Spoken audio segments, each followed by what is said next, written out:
Chapter 460. There is a new barbecue restaurant at number 281 Jennifer Avenue. This kind of small restaurant is very common in Maple Leaf City. Without special publicity, it shouldn't cause any trouble. At least Susan's Tavern, which is a few walls away, doesn't know that some of its tenants have become competitors, because the backyard is still under reconstruction and Lin Luoran and others haven't checked out and moved out yet. The night is falling. When the coachman's son drives the carriage home, he smells a tempting fragrance mixed with the floating smoke. Derek doesn't care much about it at first. However, he is a little unhappy when he sees several customers in the glass window. They are regular customers of Susan's Tavern. Susan's Tavern is too remote and it only makes money from regular customers. It has been living in harmony with the tavern at the entrance of the alley. Now they even offer barbecue. Are they going to kill them all? Derek rushes home and Lin Luoran happens to be checking out. Mrs. Susan invites her to stay with enthusiasm. Derek sees that the tavern is really deserted. He politely greets Lin Luoran and receives a small card. The fingers holding the card are slender and white. The beauty of Lin Luoran makes the freckles on Derek's nose turn red. Lin Luoran has already left with the siblings of the Ma family. Derek is still holding the card in a daze. Mrs. Susan pushes her son and points to the plate on the counter of the tavern. She says, "Derek, this is the barbecue sent by our new neighbor. Have a taste. They used a new spice. It's really spicy and fragrant." Barbecue sent by our new neighbor? Does this mean that the owner of the tavern at the entrance of the alley has changed? Derek turns his head to look at the barbecue skewered on wooden skewers. The Royal Etiquette School has trained his vision and the barbecue looks really good. He looks down again. The picture printed on the small card is no different from the barbecue on the counter of the tavern. Then he realizes, is the woman the new boss of number 281? Looking at the business of his tavern is obviously not very good today. Derek holds the card in a complicated mood. He introduced Lin Luoran and others to Susan's Tavern. Isn't this making enemies for his own tavern? Derek is a little sad. However, Mrs. Susan puts the barbecue on his hand. Have a taste. It won't taste good when it's cold. The new neighbor is really nice. They mainly sell barbecue and they will ask us to supply beer in the future. Derek was stunned, and his feelings became even more complicated. He took a bite of the kebab that Mrs. Susan handed over. It was a little cold and a fragrant spicy taste went straight into his nose. Derek was choked, and tears came out of his eyes. Mrs. Susan covers her mouth and laughs. Derek, who graduated from the College of Etiquette, cares about his manners very much. Only in this way can he look like a young man. Derek was in tears. After he finished coughing, he could not help but eat a few more mouthfuls. So spicy. The taste is not bad.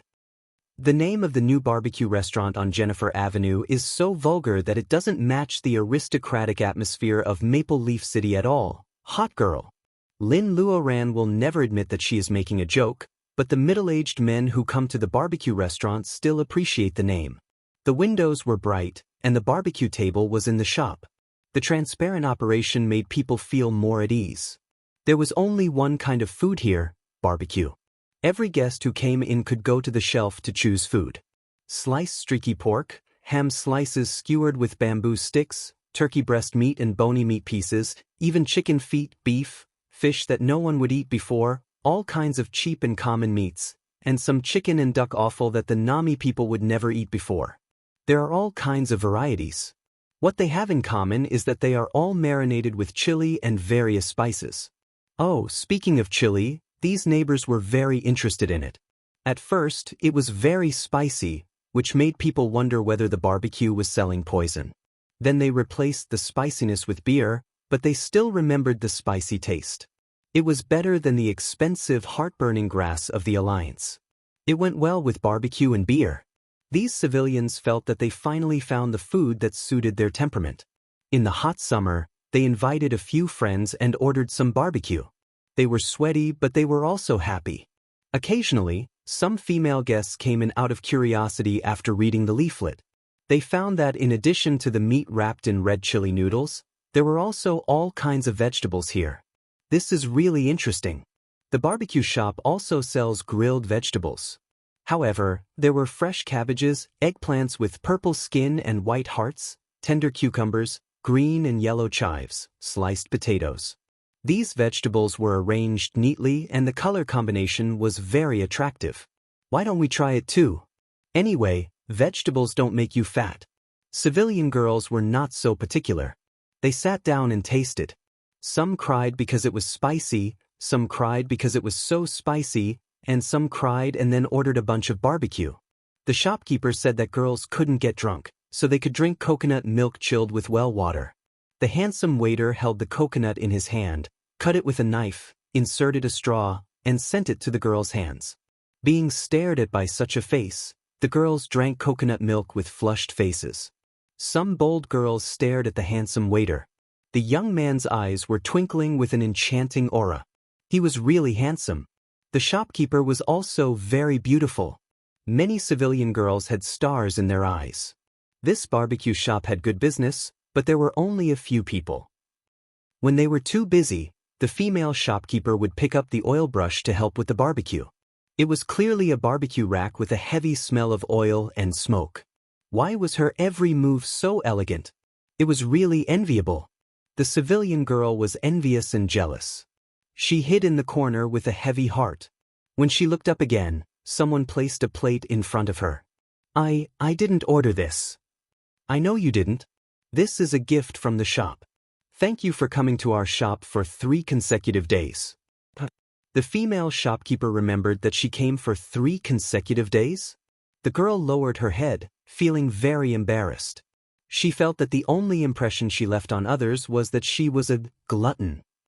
The female shopkeeper winked at her. Just take it that I'm bribing you? After you eat the free gifts, you have to help our store advertise more. The girl nodded vigorously, and the female shopkeeper left. There was a fried banana in the white porcelain plate. The skin was crispy and the inside was sweet. The little girl ate it so much that she almost swallowed her tongue. Girls also had their own circles, and so did the peddlers. The students in the school and the servants who worked in the noble families spread this name by word of mouth. This vulgar barbecue shop called Spicy Girl spread like a virus in Maple Leaf City. One day, the daughter of a great merchant ate the roasted meat that her father bought for her. In the taste of pain and joy, the merchant discovered the true value of the roasted meat, the spice. A spice that was even better than the heartburn grass had appeared. One day, a waiter in King City was caught eating the meat skewers brought by his companion. What are you eating? It smells so good. Your Highness. It's a popular kind of civilian barbecue recently. Seeing the third prince staring at the meat skewers in his hand, the waiter handed the bamboo stick to him. Chapter 461. Have you ever eaten the barbecue on Jennifer Avenue? The obese middle-aged man talks about barbecue with a wretched expression. People who don't know him might think it's a new brothel on Jennifer Avenue. However, his tone still successfully arouses the interest of his companions. When it's time to get off work, several good friends go to number 281 Jennifer Avenue with their arms around each other's shoulders. It has become a trend among the middle and lower classes in Maple Leaf City. Young master, here's your barbecue. The courteous butler handed the barbecue that he had worked hard to get in the line to the nobleman sitting in the carriage, making it look like an underground gang activity. Needless to say, this must be a self-respecting nobleman who was curious about the barbecue on Jennifer Avenue that had been passed down by word of mouth, and thought of a way to satisfy his desire for food and dignity. Such scenes happen in many places in Maple Leaf City. Hot Girl Barbecue Restaurant has become a new trend loved by young and old in just a few days. The technological civilization of the NAMI Alliance has reached a bottleneck. It is not as dark and decadent as Windsor said, but it lacks passion. It's true that most NAMI people live their lives step by step. They are eager for some changes in their lives.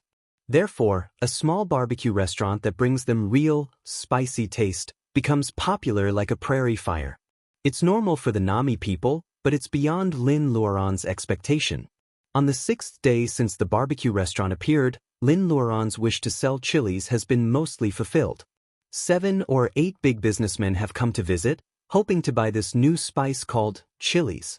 Of course, Most of them think it's best to be the exclusive seller. At the end of the day, no one was a fool. Monopolization was the only way to maximize profits.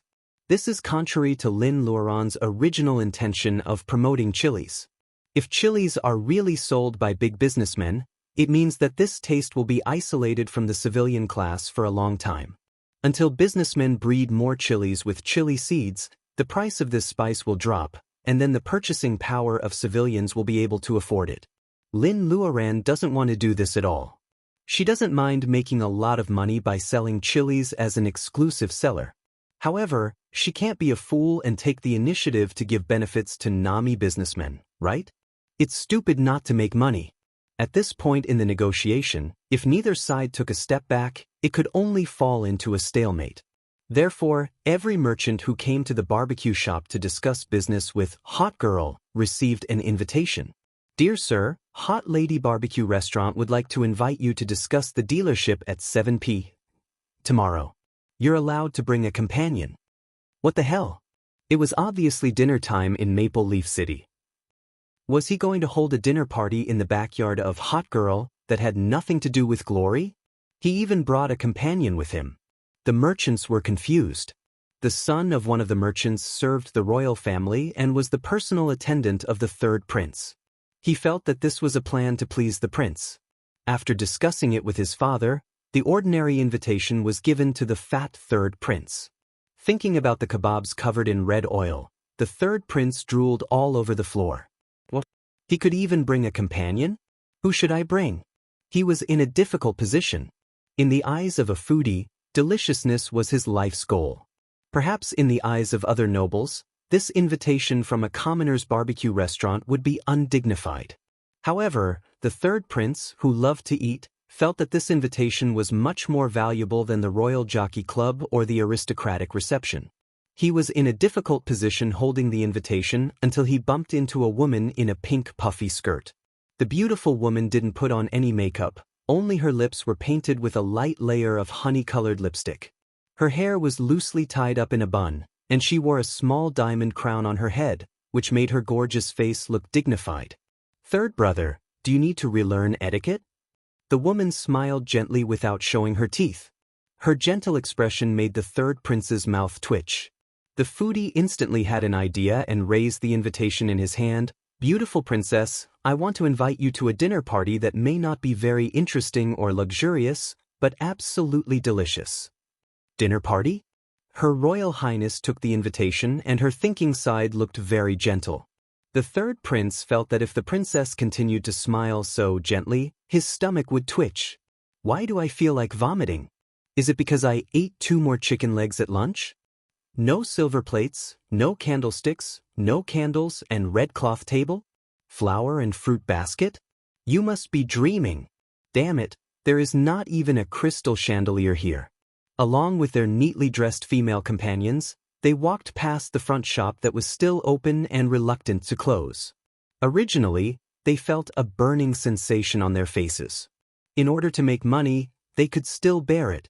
However, when they came to the backyard, their anger finally rose. Well, there was a big oak tree in the yard. The open space under the tree was enough for 2 large round tables. The crystal chandelier turned into red lanterns hanging on the tree. Compared with the dancing candles, it looked a little more warm. Maybe this was the only reason why the businessman and his female companions didn't leave immediately. Everyone agreed that it had a foreign feel to it. Colin Weir smiled like a cowherd and his attentive face attracted everyone to take a seat. It was a pity that one of the 8 invitations didn't come. Colin Weir served the dishes casually. 2 pretty girls with black hair and eyes rarely seen in the Nami people are holding a large white plate each. There were small pieces of meat in the red dried chili. This is spicy chicken. Please enjoy. Spicy chicken? A new dish? The businessmen were a little interested. They felt that the Spicy Girl barbecue restaurant was reliable. Was it to show them the dishes matched with the spiced chili? However, it was puzzling that they didn't share the food on small plates. It was very rare in the Nami people's dining etiquette. Since they were here, they might as well have a taste. Many people struggled in their hearts but still tasted the chicken with a spoon. It was so spicy that their throats were smoking. The businessman who tasted the dish burst into tears and didn't know whether to swallow or vomit. Etiquette. Our Nami people are an aristocratic planet of etiquette. They should show the magnanimity of a great star. They comforted themselves and swallowed the chicken as if it was poison. In order to do business with foreigners, we have to bear it. We have to bear it. The businessmen were not willing to be left behind. They all smiled fakely and ate the spicy chicken. Their throats began to smoke because of the spicy taste. They drank a lot of water. However, looking at the chicken hidden in the dried chili on the plate, they couldn't stop their chopsticks. In the end, the spicy chicken was all snatched. Colin Weir smiled complacently. The second dish was also served on a big white plate. This is shredded pork with red pepper. Please enjoy. The red chili strips were much thicker than the chili they had seen before. No matter how thick it was still chili, wasn't it? Everyone learned the practical way of eating spicy chicken. They used spoons and forks to eat the shredded pork. Oh, this dish tasted moderate, but it was not as spicy as the previous dish. It was mild and delicious. Not bad, not bad. However, the representative of the store was Weir, who was not a stranger to them. Colin Weir, why did he only eat shredded chili? The businessman's female companion tried a little and found that it was not spicy at all. This seemingly strong but actually weak thing was sweet and crunchy. Well, another variety of chili was exposed.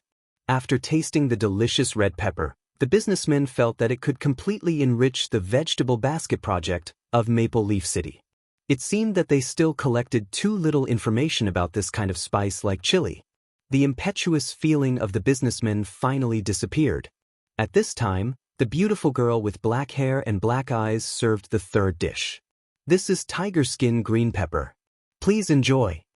The big green pepper was fried on both sides. It was slightly spicy and sour, a bit like fruit vinegar. What about the salty taste? It didn't taste like salt. Is it another new seasoning? Their eyes were almost shining with green light called credit points. The poor Nami businessman didn't know that soy sauce was much more difficult to make than chili.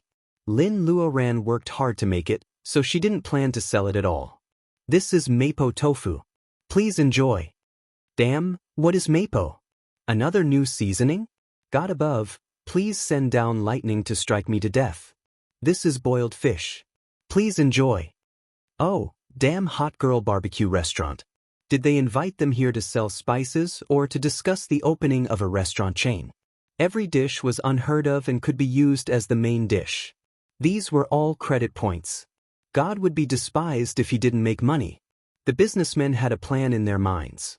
Compared with chili, they thought that if these dishes became popular in the Nami alliance, they might make more money. While eating, they hesitated about how to start the negotiation. Several large white plates on the table were soon finished. They felt that they hadn't had enough. Why didn't the two beautiful girls serve the dishes? Everyone silently communicated their feelings of pity. Colin Weir saw everything. He felt that he had kept them in suspense and the time was almost right. The wind chimes in the backyard moved. Someone else came. A fat man held an invitation in his hand. His eyes quickly swept over the two tables with only leftovers. He asked with a trembling voice, "Did we go to the wrong place?" I don't accept the answer that you have finished the dishes. I despise you." Behind the fat man, a dignified and elegant woman came slowly. Her name was Weir. Colin Weir finally stood up. Chapter 462. Tall, fat man with thick, black eyebrows and a body that could barely fit itself in a pile of cloth. Colin Weir just feels a little familiar.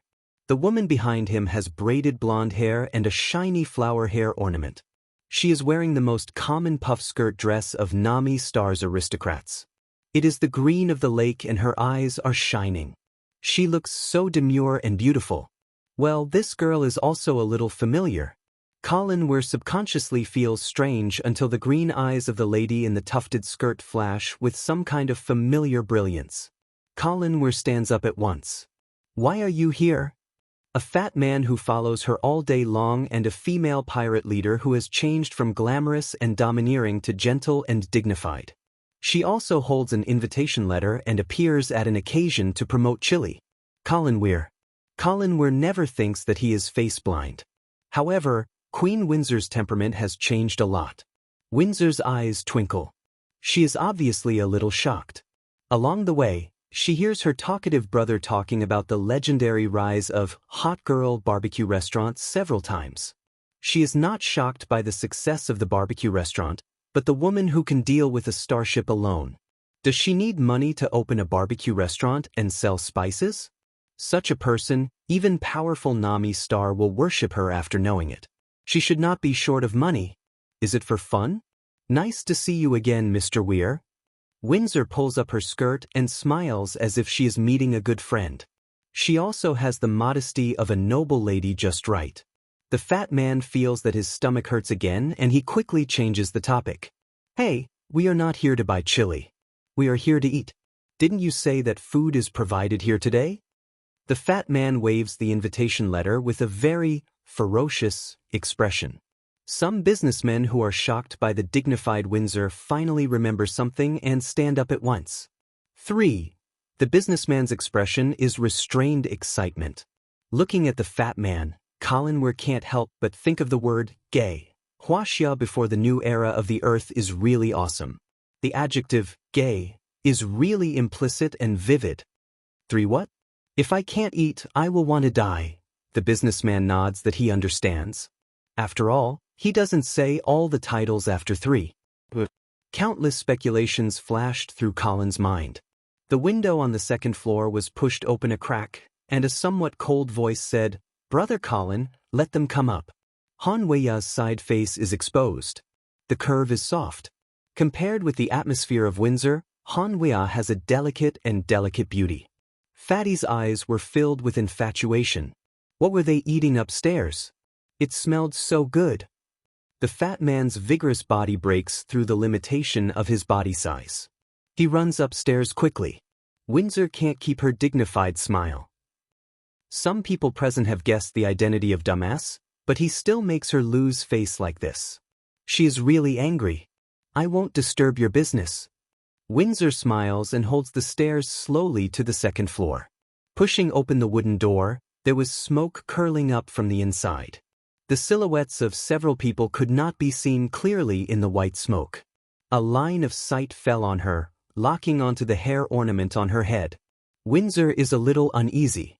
Is there something wrong with her dress today? Big sis, the food in their house is really delicious. It feels like I've wasted the past 20 years of my life. The fat man raises his head from the bowl with difficulty. He has not swallowed the food. His table manners are very rude. Windsor finally can't maintain her elegance. She lifts her skirt and sits down. On the table is the stove she once saw in the prehistoric museum. Is it called this? It has been a long time and she can't remember it clearly. On the stove is a basin with a big circle inside a small circle. The outer circle is a red-hot soup pot, and the inner circle is a milky white bubbling soup. What kind of eating method is this? Hot pot. Lin Luoran also didn't expect that 2 pirates would happen to eat hot pot. Today, the 2 girls are tired of serving dishes. To reward them, Lin Luoran personally cooks the hot pot base and makes bone broth as the soup base. The milky white broth with a dozen kinds of wild mushrooms is so fresh that people can even swallow their tongues. Before the new era, the hot pot in the center of Chuan province almost occupied the whole state of Huaxia. The yuanyang pot with both spicy and mild flavor is the fighter of hot pot. The fat lamb roll is monster meat. The spicy beef is monster meat. Pork ribs, rabbit meat, fish fillets. Unfortunately, there is no tripe. The vegetarian dishes include winter melon slices, cucumbers, potatoes, enoki mushrooms, black fungus, lettuce slices, and cabbage. The fat man feels that he is about to melt in the hot and spicy taste feast.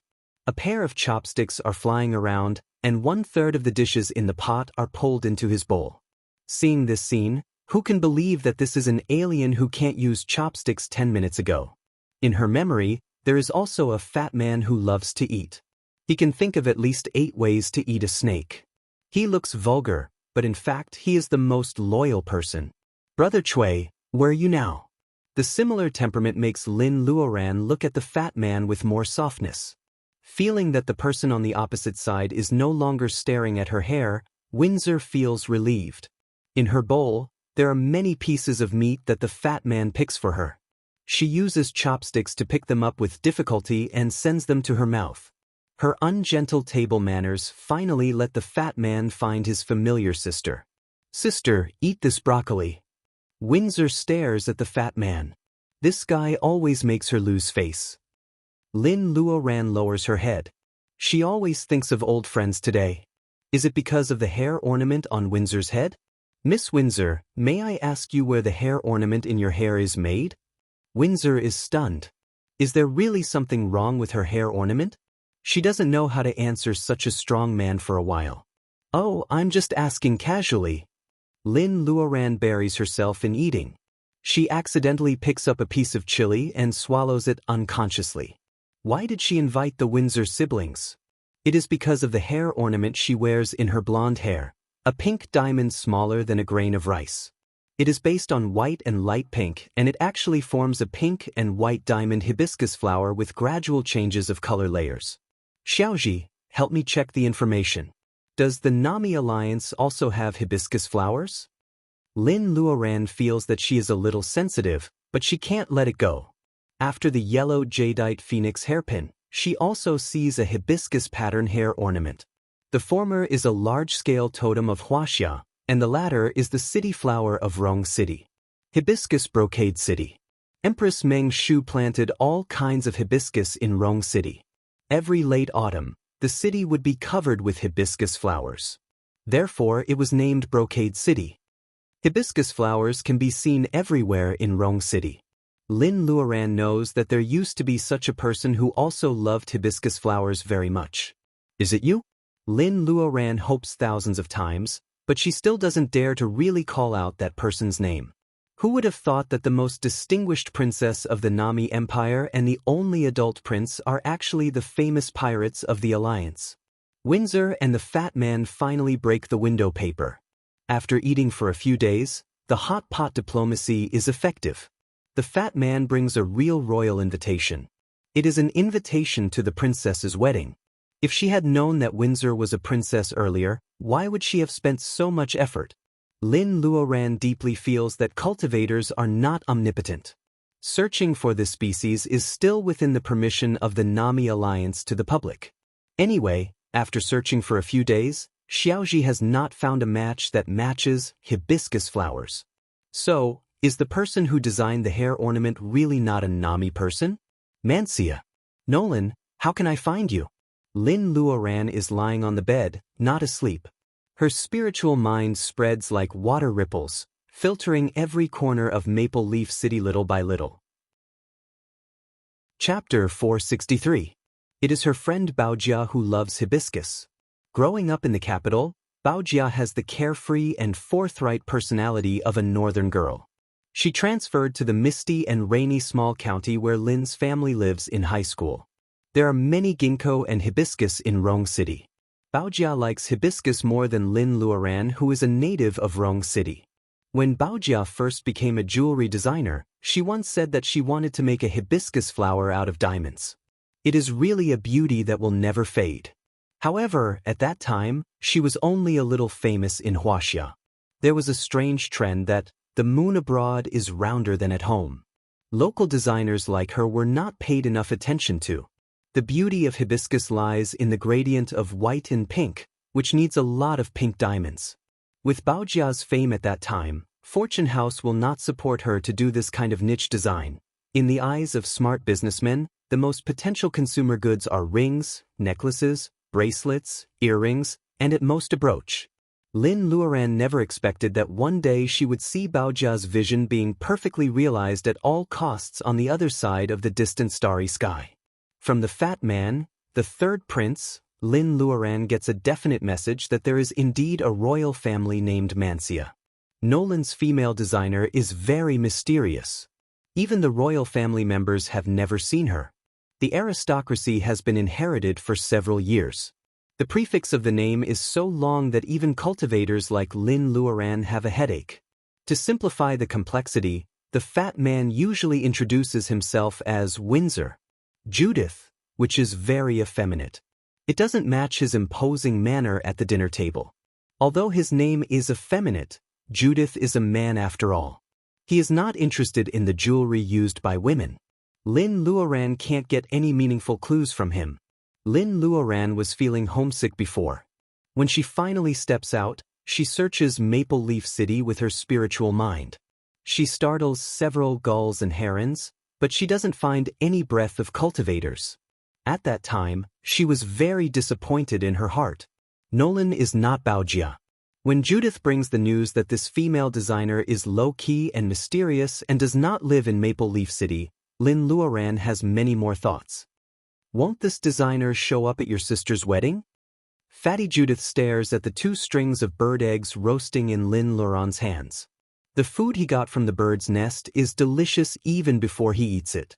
I don't know about that.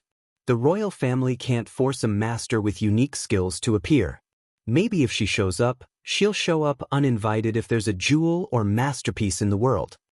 Lin Luoran sprinkles chopped green onions on the roasted eggs and says meaningfully, "Your Highness, you are actually very smart."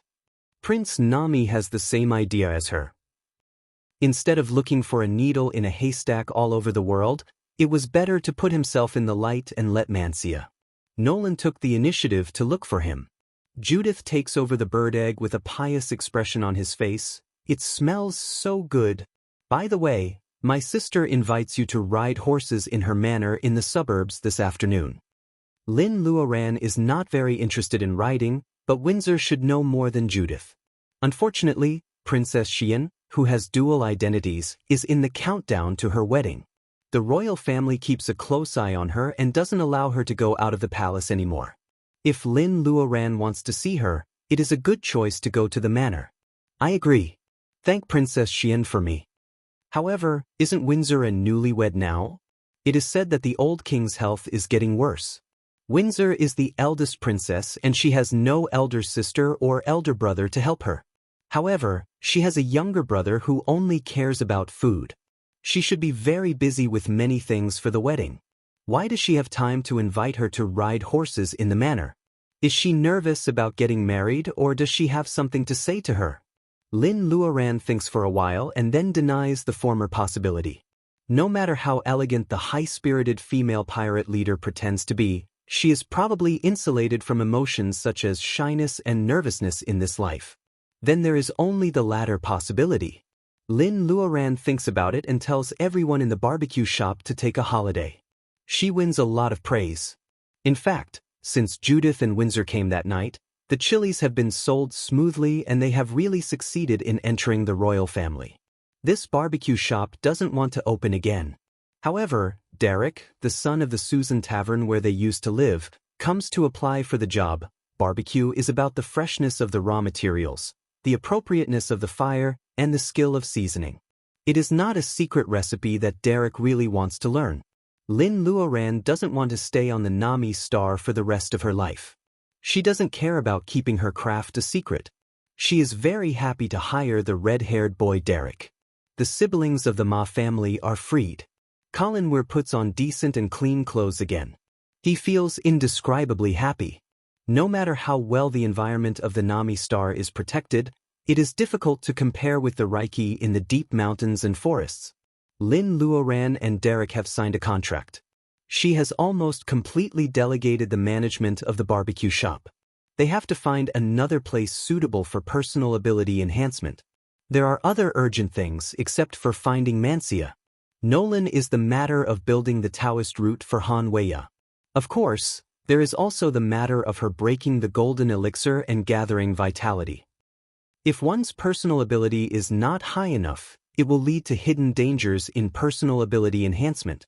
However, it is not a good choice for a cultivator to hold back from advancing when the Wakan in the body is abundant. Just after noon, when the sun is at its highest, a gorgeous carriage pulled by 4 horses stops outside the Hot Girl barbecue shop.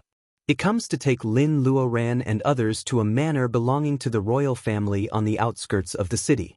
Ma Shuangshuang and Han Weiya are still at the age of playing. In fact, neither of them can ride a horse, but they still excitedly wear the riding boots they bought on the N2 planet. They are ready to see an opportunity to show off their skills. Colin has seen many big scenes. It is not the princess of the Caesar star who wants to invite him, and it is not a superior and subordinate relationship. He is much calmer. Ma Yiming always cares about Lin Luoran. His idea of protecting his sister is actually very simple. Now everyone has come to the Nami star. Only Cyan Little Fox stays on the Edward starship. It is still on Satellite 1. Thinking of Cyan Little Fox, Lin Luoran also has a headache. This damn fox is really stubborn. It refuses to bow its head and admit defeat. The star moves eastward. Different from the Earth, the sun on the Nami star rises in the west and sets in the east. The sound of horses' hooves accompanies them all the way. The aristocratic and elegant means of transportation is really slow. It takes them more than an hour to reach the manor mentioned by Judith. Huaxia people like to build high walls to enclose their land. This grassy royal manor on the outskirts of Maple Leaf City is only built with gravel as high as half a person. It is really careless. Well, if it were not for Judith's fat man waving at them at the intersection in gorgeous clothes, Lin Luoran and others would think that the coachman has gone the wrong way. Judith is wearing a purple men's suit today. The ruffled collar of the white shirt completely covers his neck. Because of his height, the fat man's figure is not hopeless. He is not slender, but he is still handsome. Unfortunately, Judith always looks silly when he smiles, which blurs his advantages. Ahem, it highlights his shortcomings. Miss Lin, you are finally here. Judging from Judith's appearance, there is no waiter around him. He just says hello and has no intention of getting on the carriage. Well, are they going to walk? There is no end to the path. Lin Luoran still takes the lead to jump off the carriage and follow Judith into the range of the stone wall. The path is paved with the same stone, clean and free of dirt. 2 rows of white birch trees are planted on both sides of the road. The branches and leaves are luxuriant, blocking the afternoon sun. The shade of the trees brings coolness. From this point alone, the royal manor is indeed a summer resort. In addition to the white birch trees, there is a low hillside with grass and wildflowers stretching to the end of the site. It is really beautiful. This place is very similar to the Naka grassland she has been to.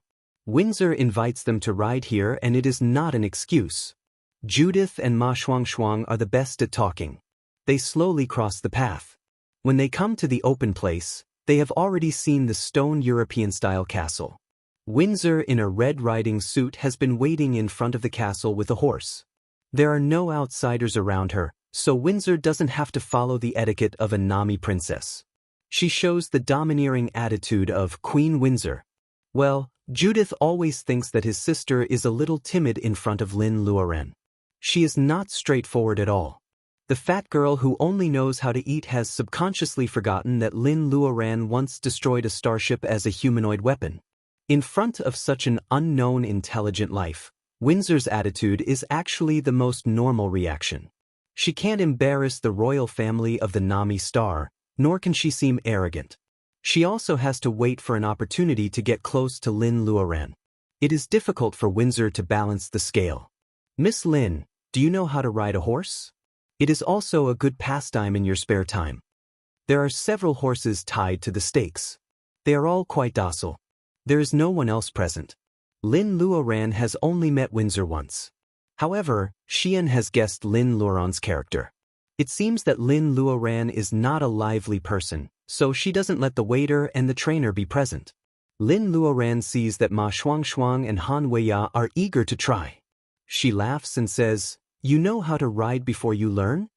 Judith and Ma Shuang are good friends. He quickly recommends himself, "I can teach my 2 sisters." Ma Yiming's face darkens. Judith is too friendly. That is his sister, okay? The Siscon is very aggrieved. He hates that he can't ride a horse. Windsor is about to say something. Lin Luoran's eyes are fixed. Besides us, Princess Windsor seems to have invited other guests? How is it possible? Miss Lin is a distinguished guest. Of course, we have to entertain her alone. Chapter 464. The sound of horses' hooves is getting closer and closer. Windsor is undoubtedly embarrassed on the spot. She can't keep the smile on her face and her green eyes are flashing with danger signals. Judith shrinks his neck. His sister has this kind of look when she is provoked in interstellar navigation. It's really scary. It has nothing to do with her. Lin Luoran also whispers to Ma Shuangshuang and Han Weiya about the advantages and disadvantages of several horses. Her herding days in the Naku grassland are not in vain. Even after 300 years, the knowledge of identifying good horses is still deeply remembered in her heart.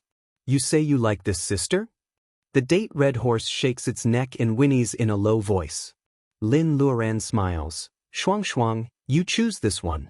This little guy likes you very much. The date red horse chosen by Lin Luoran is very tall. Windsor was originally prepared for a man like Colin Weir.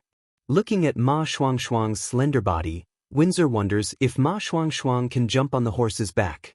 Ma Shuangshuang is surprised. With some longing, she boldly touches the nose of the date red horse. The horse's nostrils sprout hot air, which makes the girl surprised. Then she giggles again. The sound of horses' hooves is approaching. Windsor forces herself to look away from Lin Luoran and others. The people coming are so imposing and they have so many people. When the people come over the slope and see the leader, Lin Luoran clearly sees that Windsor's pale face changes into understanding. It is a young man in a black riding suit with golden rims. His appearance is flawless. He is Colin Weir, who can make little girls scream. Even Colin Weir is inferior to him. If you have to nitpick, a pair of silver-gray eyes add a lot of haze to the young man's face. It's him. No wonder. Judith pouts. Miss Lin, let's go to the hillside over there to see who has better riding skills. We should stay far away from this person. Out of sight, out of mind. Judith only cares about eating. He has never shown his dislike so obviously, which makes Lin Luoran curious. Who is he? Windsor smooths the wrinkles on her gloves and acts like Princess Nami. Seeing the young man dismount and walk in, she says, Hello, Duke Chow, I don't remember inviting you today. Judith wants to lead Lin Luoran and others away. However, he is still worried that Windsor will be at a disadvantage if she faces this person alone. Therefore, he takes a few steps back and lowers his voice. He is the husband father chose for my sister, Duke Chow. Lin Luoran says, Oh. This statement is quite interesting. Judith doesn't say that he is his brother-in-law. It seems that Duke Chow is not recognized by the fat man. Princess Windsor, do you blame Frank for coming to the manor without permission and disturbing the master? The young duke's tone is full of mockery. He has such an attitude towards Windsor before the wedding. He comes uninvited with a large group of people. Lin Luoran finally knows why the fat man doesn't like his future brother-in-law. However, was Windsor willing to marry such a person? She still remembers the high-spirited beauty with red lips. Since she disguised herself and went to work as a pirate, is it really just for fun? Windsor snorts coldly. Duke, it seems that you have forgotten that we are not married yet and we are not a family. I still have friends here, so I can't accompany you. Windsor turns her head and asks for Lin Luoran's opinion with her eyes. After getting Lin Luoran's approval, she takes the initiative to go to the other side of the grassy slope. Lin Luoran only needs to use the holy spell, Listen, to communicate with the horses. It is easy for her to choose the most suitable horses for Ma Shuangshuang and other beginners. The horses chosen by Windsor are all docile. Lin Luoran and Windsor ride the horses. Judith gets the opportunity to show off and is teaching Ma Shuangshuang and Ma Shuangshuang to ride. A group of people completely ignore Duke Chow. The young and gloomy Duke stays in place with his people. One of his men comes forward. Duke, that person doesn't care about that. Duke Chow snorts coldly. He says slowly in a voice that only he can hear, That bitch. I will deal with her after the wedding. Even his men standing beside him don't hear it clearly. However, Lin Luoran has excellent hearing. Tens of meters away, Lin Luoran turns her head to size up the arrogant young duke. She frowns slightly. Although she is not very familiar with Windsor, they are both women. Does she really want to see her jump into a fiery marriage? The handsome Duke Chow talks arrogantly before marrying Windsor. Windsor is really not a good match for him. However, there are only 5 days left before the wedding. Lin Luoran is a little hesitant. Windsor leans on the back of the horse. Her blonde hair is blown by the wind. The princess's dignity is completely gone. There is only confusion left. Miss Lin, I am very confused. At this time, no matter how noble and self-reliant a woman is there only one way left for her to get married? Windsor asks her to come here because she has a premarital phobia? However, they are just acquaintances. How can Windsor say these words to her? Lin Luoran doesn't know that Windsor has seen the scene of her fighting against the starship as an individual. Windsor has long regarded her as an omnipotent woman. Princess Nami is powerful, but she has to marry someone she doesn't like. Windsor can't think of anyone else she can talk to except for Princess Nami. Lin Luoran is puzzled, but she doesn't think about it. In the afternoon, the sun is gone. The breeze from the manor dispels the heat in people's hearts. Lin Luoran organizes the words in her mind and then says to Windsor, "Marriage is a commitment to each other. If you can't do this, you might as well not get married." Princess Windsor, women in this world, whether they are willing to get married or not, can only make themselves stronger. Even if they want to get married, they have to choose the person they like, right? Windsor tightens the reins. The confusion in her eyes recedes a little. She lowers her voice. "Lady Lin, you may not know that the Nami Empire looks bright on the outside. Under the prosperity and peace, there are many unsolvable problems. The royal family is in trouble. My father is old and sick. The only prince is not suitable to be the crown prince at all. Duke Chao's family is the most powerful ally of the royal family. My father expects me to get married quickly and give birth to a reliable heir for Nami as soon as possible." Lin Luoran lowers her head guiltily. She was born as a royal princess. Since she has enjoyed all kinds of glory, she should make contributions to the continuation of the royal family at the right time. The Nami royal family turns from victory to decline. The power of the principality has shown signs as early as hundreds of years ago. However, the royal family has had difficulties in having children for hundreds of years. In her generation, she and Judith are the only ones who grow up safely. She has also made a great wish to rectify the situation of Nami. For this reason, she has been to every corner of the alliance as an interstellar pirate. The influence and control of the Nami star on the alliance are weakening. Windsor confirms this cognition, but she has no way to turn the tide. She regards Lin Luoran as an omnipotent and powerful woman. She talks a lot, but Lin Luoran looks indifferent. She rides on the horse unhurriedly. Windsor's bad mood because of Duke Chao gradually calms down. In fact, Windsor doesn't need any really useful advice. She just needs a target to vent. Lin Luoran's origin is a mystery and she is not involved with any forces. Instead, she can tell the truth. This is enough. There are 5 days left before the wedding. No matter how much she hates Lin Luoran, she will still marry Duke Chao at that time. Windsor is a little dispirited. Lin Luoran, who is riding on the horse, is silent for a long time. She suddenly says, "Instead of marrying someone you don't like, there is actually another way. It is more reliable than pinning hopes on an heir who will be successful or not until many years later. Princess Windsor, do you dare to try?" "What is it?" Windsor pulls the reins and holds her breath. Lin Luoran touches her black hair, which is messed up by the wind. She feels that she is like a tempting banshee at this moment.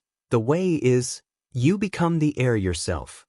Windsor is stunned, but no woman has ever been crowned as the monarch in the Nami Empire.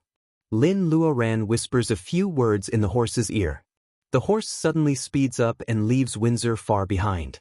Her voice is sent to Windsor's ear by the wind. There is a saying in my hometown that the first person to eat crabs is a brave warrior. Princess, you can accept the worst situation. It is better to break down and build up. You can create a new situation for the Nami Empire. Windsor is stunned. A woman is the king? This mysterious Miss Lin really doesn't let her down. Windsor feels that something is surging in her heart. She knows that from this moment on, her life may really change. Set things right and ascend the throne as a woman?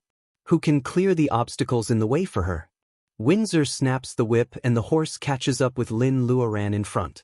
The wind pours into her mouth. She gasps and says with difficulty and firmness, "Please help me, Miss Lin. Help me." There is a desire in Windsor's eyes. Lin Luoran turns her head slightly and agrees gladly, "Okay." There is no hesitation, as if they are old friends who have been through life and death. Windsor wakes up in an instant. There is no free lunch in the world. Such a mysterious and powerful woman suddenly comes to the Nami star and provokes her to covet the throne. Does she really have no other purpose? Windsor feels that her mind is in a mess. Lin Luoran's skirt is fluttering in the wind. They have unconsciously left several people behind them far behind. The horse's hooves step on the boundless grass and come to the foot of the mountain. The rushing river is in front of them. The cable bridge connects the mountain forest and the manor. This mountain forest is the private property of the royal family and is connected to the manor.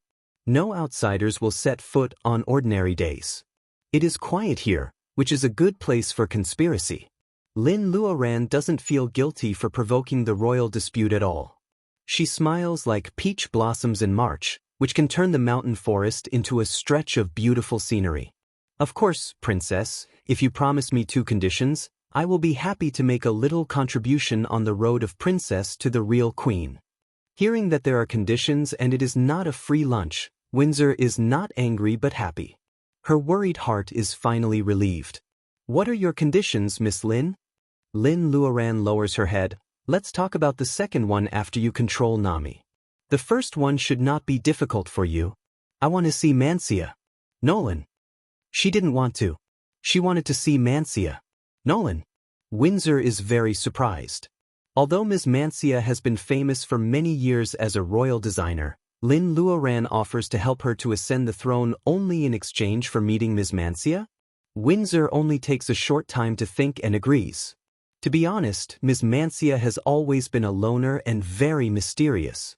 I have never seen her true face. However, I happen to be one of the few people who know where she lives. Lin Luoran smiles for real this time. Voices come from afar. Ma Shuang and others catch up. Lin Luoran thinks that she can see Mancia soon. Nolan is in a good mood. She finally has the leisure feeling of an outing. Aunt Lin, look, I can ride a horse." Ma Shuang clings to the neck of the horse and doesn't let go. She shouts. She doesn't learn to ride a horse. It is obviously a bluff. Lin Luoran has a doting smile on her face. Just like how she finds the descendants of the Ma family, she will find all the relatives and friends scattered in a corner one by one. Chapter 465. If she can find Baojia by turning the horse around now, Lin Luoran will go there without hesitation. However, Windsor is indeed a little girl according to Lin Luoran's real age. This little girl is a princess of an empire. She is a princess of a strong country with a weak ruler. The Nami alliance ranks in the top 5 in Hanoi. If she can get the help of the Nami royal family, Lin Luoran will inevitably be tempted. She can't fight against the Alpha Alliance alone. What if the deterrence from the Nami alliance is added? Lin Luoran doesn't expect the Nami royal family to use military means for her. What she needs is very simple. At the critical moment, the Nami royal family will stand side by side with her as an ally and act as a cover. Lin Luoran will be satisfied. The attack of Huali is enough to exchange for Windsor's kindness. Lin Luoran feels peaceful. The earth has experienced great changes. Her hometown is scorched and smoky, and she has lost her relatives. These factors add up and really change her temperament. In the past, she was not willing to get involved in the internal conflicts of the royal family. It was really troublesome. "Aunt Lin, shall we go to the mountain forest and have a look?" Ma Shuang holds the horse's neck tightly and jogs all the way to the edge of the chain bridge. She stretches her neck and looks at the rapid river. She is yearning for the mountain forest on the other side of the chain bridge. Lin Luoran nods and agrees. Your current state of mind is to feel the scenery of nature more. Reiki in Ma Shuang's body has been wandering. It's always right to get close to nature first to learn spells of the 5 elements. The chain bridge is dangerous. Lin Luoran is thinking about whether to abandon the horse and climb the mountain on foot. She hears the sound of horse hooves coming from afar. Alas, it's not good to have a sensitive ear. Han Weiya is not like Ma Shuangshuang. The latter looks slender and delicate, but in fact, she is a cultivator in the middle period of training qi. Her physical quality is still good. The bumpiness of riding a horse for beginners is not a problem for her. However, Han Weiya is really a weak woman. If Judith doesn't look after her carefully, she will fall off the horse before she can run far. Colin Weir and Ma Yiming follow the nervous Han Weiya unhurriedly. They slow down and the sound of horse hooves has already passed them and caught up with them. Sure enough, it is Duke Chow. Oh, Duke Chow looks even worse. After a short while, no one knows what stimulated him again. He doesn't even want to maintain his dignity. He scolds Windsor angrily. Windsor, you have such a vicious heart. If you don't want to marry this Grand Duke, then forget about this marriage, but you actually killed my younger brother. You've gone too far. Kill the Grand Duke's brother? Windsor is not only confused about this accusation. Even if she really did kill it, she can't admit it. So when she hears Duke Chow accusing her in public, Windsor lashes at him with her whip. Nonsense. Duke Chow slashes Windsor's horsewhip with his sword. He sneers several times. Others don't know what you are like in private, but do you think I don't know? Princess Windsor, do you really want me to tell you about the friend? My people found the wreckage of the starship on the M32 channel. Someone saw your starship pass there before. Windsor, what else do you have to say? Lin Luoran raises her eyebrows. Isn't the M32 route the place where she dealt with the starship? It seems that Duke Chow's brother is in that starship. Windsor takes the blame for her. However, Duke Chow doesn't seem to know the truth. He insists that Windsor killed his brother just because he knew that the friend happened to pass by at that time. She doesn't expect these troubles. This young man will find out about the Edward sooner or later. After all, the Edward and the friend come all the way together and there is nothing to hide. It seems that her decision to help Windsor become the heir is really right. Lin Luoran doesn't want to be hunted down in the Nami alliance. Running for her life is not good for personal ability enhancement. It is not what she pursues. Let's go, Princess Windsor. The two unmarried men and women are still in a stalemate. Lin Luoran breaks the silence. Colin and others all follow Lin Luoran to get off the horse and walk to the chain bridge. Windsor grits her teeth. I didn't kill your brother. It's up to you whether you believe it or not. It seems that we have to reconsider our marriage, Duke Chow. Chow sneers back. The wedding is approaching. Do you think you can still make the decision now? His hazy gray eyes flash. Chow stares at the backs of Lin Luoran and others. They are obviously lowly merchants, but they still dare to be prodigal in front of him. He will make them suffer. Duke Chow looks at the gloomy sky thoughtfully and leaves on his horse. Although Windsor didn't kill him, she is indeed an eyewitness. She still has to discuss this matter with Lin Luoran, so she doesn't notice Duke Chow's strange eyes. She ties the horse to the bridge and chases after Lin Luoran and others. After half an hour, the clouds in the sky are getting thicker and thicker. Seeing that heavy rain is about to fall, Duke Chow returns with his people. It's going to rain, Windsor. I hope you like the mountain camping that I give you. He has a smile on his face and his eyes are cold. He actually asks people to cut off the chain bridge connecting the manor and the mountain forest. He leaves without looking back. The river is flowing fast. Windsor herself has ordered that no one should disturb the manor. Princess Nami is destined to suffer a lot. Miss Lin, the weather changes too fast. It seems that it is going to rain. Shall we go back? Fatty Judith is so tired of climbing the mountain that he is out of breath. He can't wait to go back. When he sees the sky, he hurriedly preaches. Windsor is annoyed. Can you stop being so shameful? They are only halfway up the mountain. Even the two girls who seem to be blown down by the wind can do it easily. Windsor is very annoyed by the fat Judith. She is even more tempted by Lin Luoran's proposal. If the Nami Empire is handed over to her brother, her ancestors will probably crawl out of the royal mausoleum in anger. Lin Luoran finds a wild loquat. It is better than the loquat on the earth. It is ripe in summer with thin skin and lots of meat. She tastes it and feels it is very delicious. She picks many and distributes them to several people. Hearing Judith arguing with Windsor in a low voice, Lin Luoren spits out the loquat core. It's useless to go back now. Duke Chao sent a big gift to your sister and cut off the chain bridge. We can only camp in the mountain forest today. As soon as she finishes her words, God gives her face. Raindrops as big as beans immediately fall. The shade above their heads can still block the rain, but it is only temporary. Windsor is so angry that her face turns blue. From time to time, she looks fierce. Lin Luoren pats her on the shoulder. It's okay. Just think that you were bitten by a dog when you went out for a walk. You can't bite the dog back, can you? Camping is also a good experience. You may miss it when you think back in the future. The people following Lin Luoren are very excited. Camping. Even Will is one of them. Even Colin has never had this experience. Of course, he is looking forward to it. Judith is also very tempted.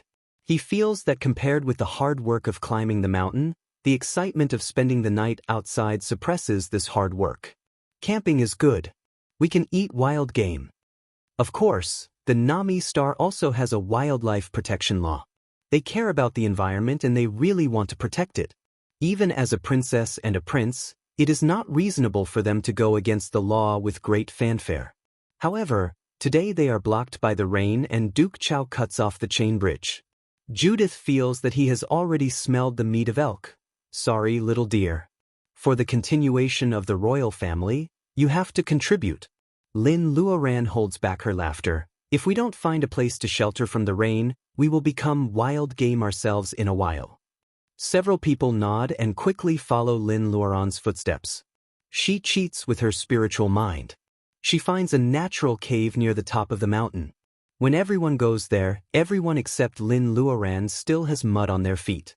Fortunately, they came here on horseback before. They are wearing leather boots and no one is wearing formal clothes. It is much lighter. After finding the cave, Lin Luoren quietly casts a cleaning spell to sweep away the dirt. Everyone quickly squeezes in. The cave is spacious and there is no problem to shelter them from the wind and rain. However, after a few minutes in the cave, Han Weiya and Judith, who are the weakest, sneeze again and again. Everyone is soaked. The later it is, the lower the temperature is. Since it is camping, it is fun to do it by oneself. Ma Shuang wants to go out to pick up firewood. Lin Luoren flicks her head. You haven't learned the means of self-defense yet. Even the beasts will swallow you. Yiming Colin, let's go to pick up firewood and find food. Shuang, you stay and take care of the two patients. Windsor also wants to go forward. Lin Luoren doesn't refuse. The four of them look for dry branches as possible in the wind and rain. When they find them, they carry them to the cave. Lin Luoren sneaks a few more steps and finds a half-big wild boar grinding its teeth on a tree trunk. The species on Nami Star are still different from those on the Earth. This wild boar looks like a wild boar with red hair. It looks very non-mainstream. Lin Luoren flicks a branch and shoots it. The red-haired wild boar falls down. She pulls a vine to tie the wild boar and drags it back. At the place where they pick up firewood, Ma Yiming stares at a plant like a lotus leaf and carefully identifies it. Lin Luoren is happy at first sight. Don't look at it. That is taro. We will have a good meal tonight. Ma Yiming and Colin swallow together. Lin Luoren is so good at eating that no one can catch up with her. If she says they will have a good meal, then they will really have a good meal. Ma Yiming and Colin are digging the taro. Lin Luoren drags the wild boar and pulls Windsor back. She tells them, be careful not to break the skin of the taro. Its juice can make your hands itch so much that you want to take off a layer of skin. Windsor holds the firewood and is secretly surprised. What is it? It is so powerful when it is touched by the juice. Can it really be eaten? Seeing the scene of two men carefully digging the taro, she feels very funny. The gloom of being bitten by the dog is gone. She sneaks a look at Lin Luoren, who is dragging the wild boar leisurely. It seems that staying with her always makes people feel warm and peaceful. Chapter 466. The firewood is wet by the rain and the smoke is choking. If Lin Luoran doesn't quietly roll most of the yellow smoke out of the cave, people in this cave will be smoked into human-shaped bacon. Even so, except for Lin Luoran and Ma Yiming, when the raging bonfire is finally ignited, the faces or hands of others who usually don't produce are covered with a lot of black ash. Their faces become dirty, but the distance is shortened. It is raining heavily outside the cave and the aroma of meat has drifted out of the earthen pot above the bonfire. Wild boar is very chewy. It can be used as barbecue or cooked in the earthen pot. It is also delicious.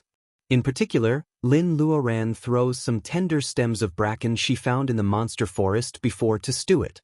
It is warm in summer with the original bitterness of wild boar. The aftertaste is still fragrant. There is a thin layer of soil under the bonfire. Yam eggs dug by Ma Yiming and Colin are buried. Lin Luoran sees the wild boar is cooked with bracken and then takes out the yam with a branch. In the Huaxia of the earth before the new era, people of Lin Luoran's generation grew up in the countryside. When they were young, they would throw potatoes, sweet potatoes, yams and other things into the fire when the adults were burning wheat straws. When the fire is gone, the things are cooked. The potatoes are burnt, the sweet potatoes are sweet, and the yams are soft. She distributes the black yams to everyone. Try it. It is delicious. Camping requires wild fun. Lin Luoran doesn't take out bowls and chopsticks in front of the Windsors. She goes to cut a big bamboo not far away. The bamboo tube is the bowl and the bamboo branch is the chopsticks. She distributes the bracken and wild boar soup in the earthen pot. Everyone peels the black skin of the roasted yams and eats them together with the soup. They not only enjoy the delicious taste but also have no problem filling their stomachs. One more bowl. Judith swallows quickly. With his appetite, a few yams are just enough to fill the gap between his teeth. A large pot of broth is eaten by the fatty except that everyone drinks one bowl each. Windsor's cheeks are black ash. In the warm atmosphere, she rarely pulls Judith's ear. With the aroma of food, everyone is chatting. They talk about everything. Han Weiya finishes eating the sweet potato and lowers her head. Lin, can I call you aunt like Shuang Shuang? If you hadn't brought me out, I wouldn't have imagined that I would be living such a life. Lin Luoran lowers her head. Isn't such a life similar to escape? Even she longs to return to her homeland, let alone Han Weiya, a little girl who has never left her family since she was a child and has never suffered. The girl looks at her with a little shyness and firmness. It's just a title. Lin Luoran nods. Han Weiya smiles and hands something to her. Aunt, this is for you as your niece. There was a piece of navy blue stone in his palm. It was 2 inches long and 2 fingers wide. It was the 10,000-year hollow azurite. Do you know how valuable this item is? Han Weiya nods. Transforming Reiki when meeting elixirs is the most desirable Reiki mineral for alchemists. Windsor and her younger brother are confused. How could such a small stone be a great treasure? Lin Luoran knows that Han Weiya is usually too lazy to think about it. She is naturally silly but not stupid. She also has a smart side in her character. She deliberately chooses the time when outsiders are present. It seems the most inappropriate, but it makes Lin Luoran unable to refuse. Lin Luoran is not forcing a confession. The girl is afraid that her heart will be rejected. Lin Luoran looks at Han Weiya. In the latter's eyes, there is admiration, desire, nervousness, trust, but there is no panic. It seems that she has made up her mind to give the 10,000-year hollow azurite. Lin Luoran just doesn't know who leaked the news to her. Anyway, Han Weiya's action also makes Lin Luoran make up her mind. Lin Luoran reaches out and takes the stone in Han Weiya's hand. The 10,000-year hollow azurite in her palm is cold. Lin Luoran smiles. As an aunt, I am greedy. Since you are so filial, can you give me another marrow-cleansing bolus? Of course, there are only a few things left by Danling Taoist. Han Weiya has always taken the marrow-cleansing bolus with her.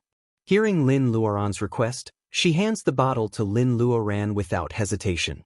Lin Luoran only takes one and returns the jade bottle to the girl. Remember, when I find Mancia, I will find you.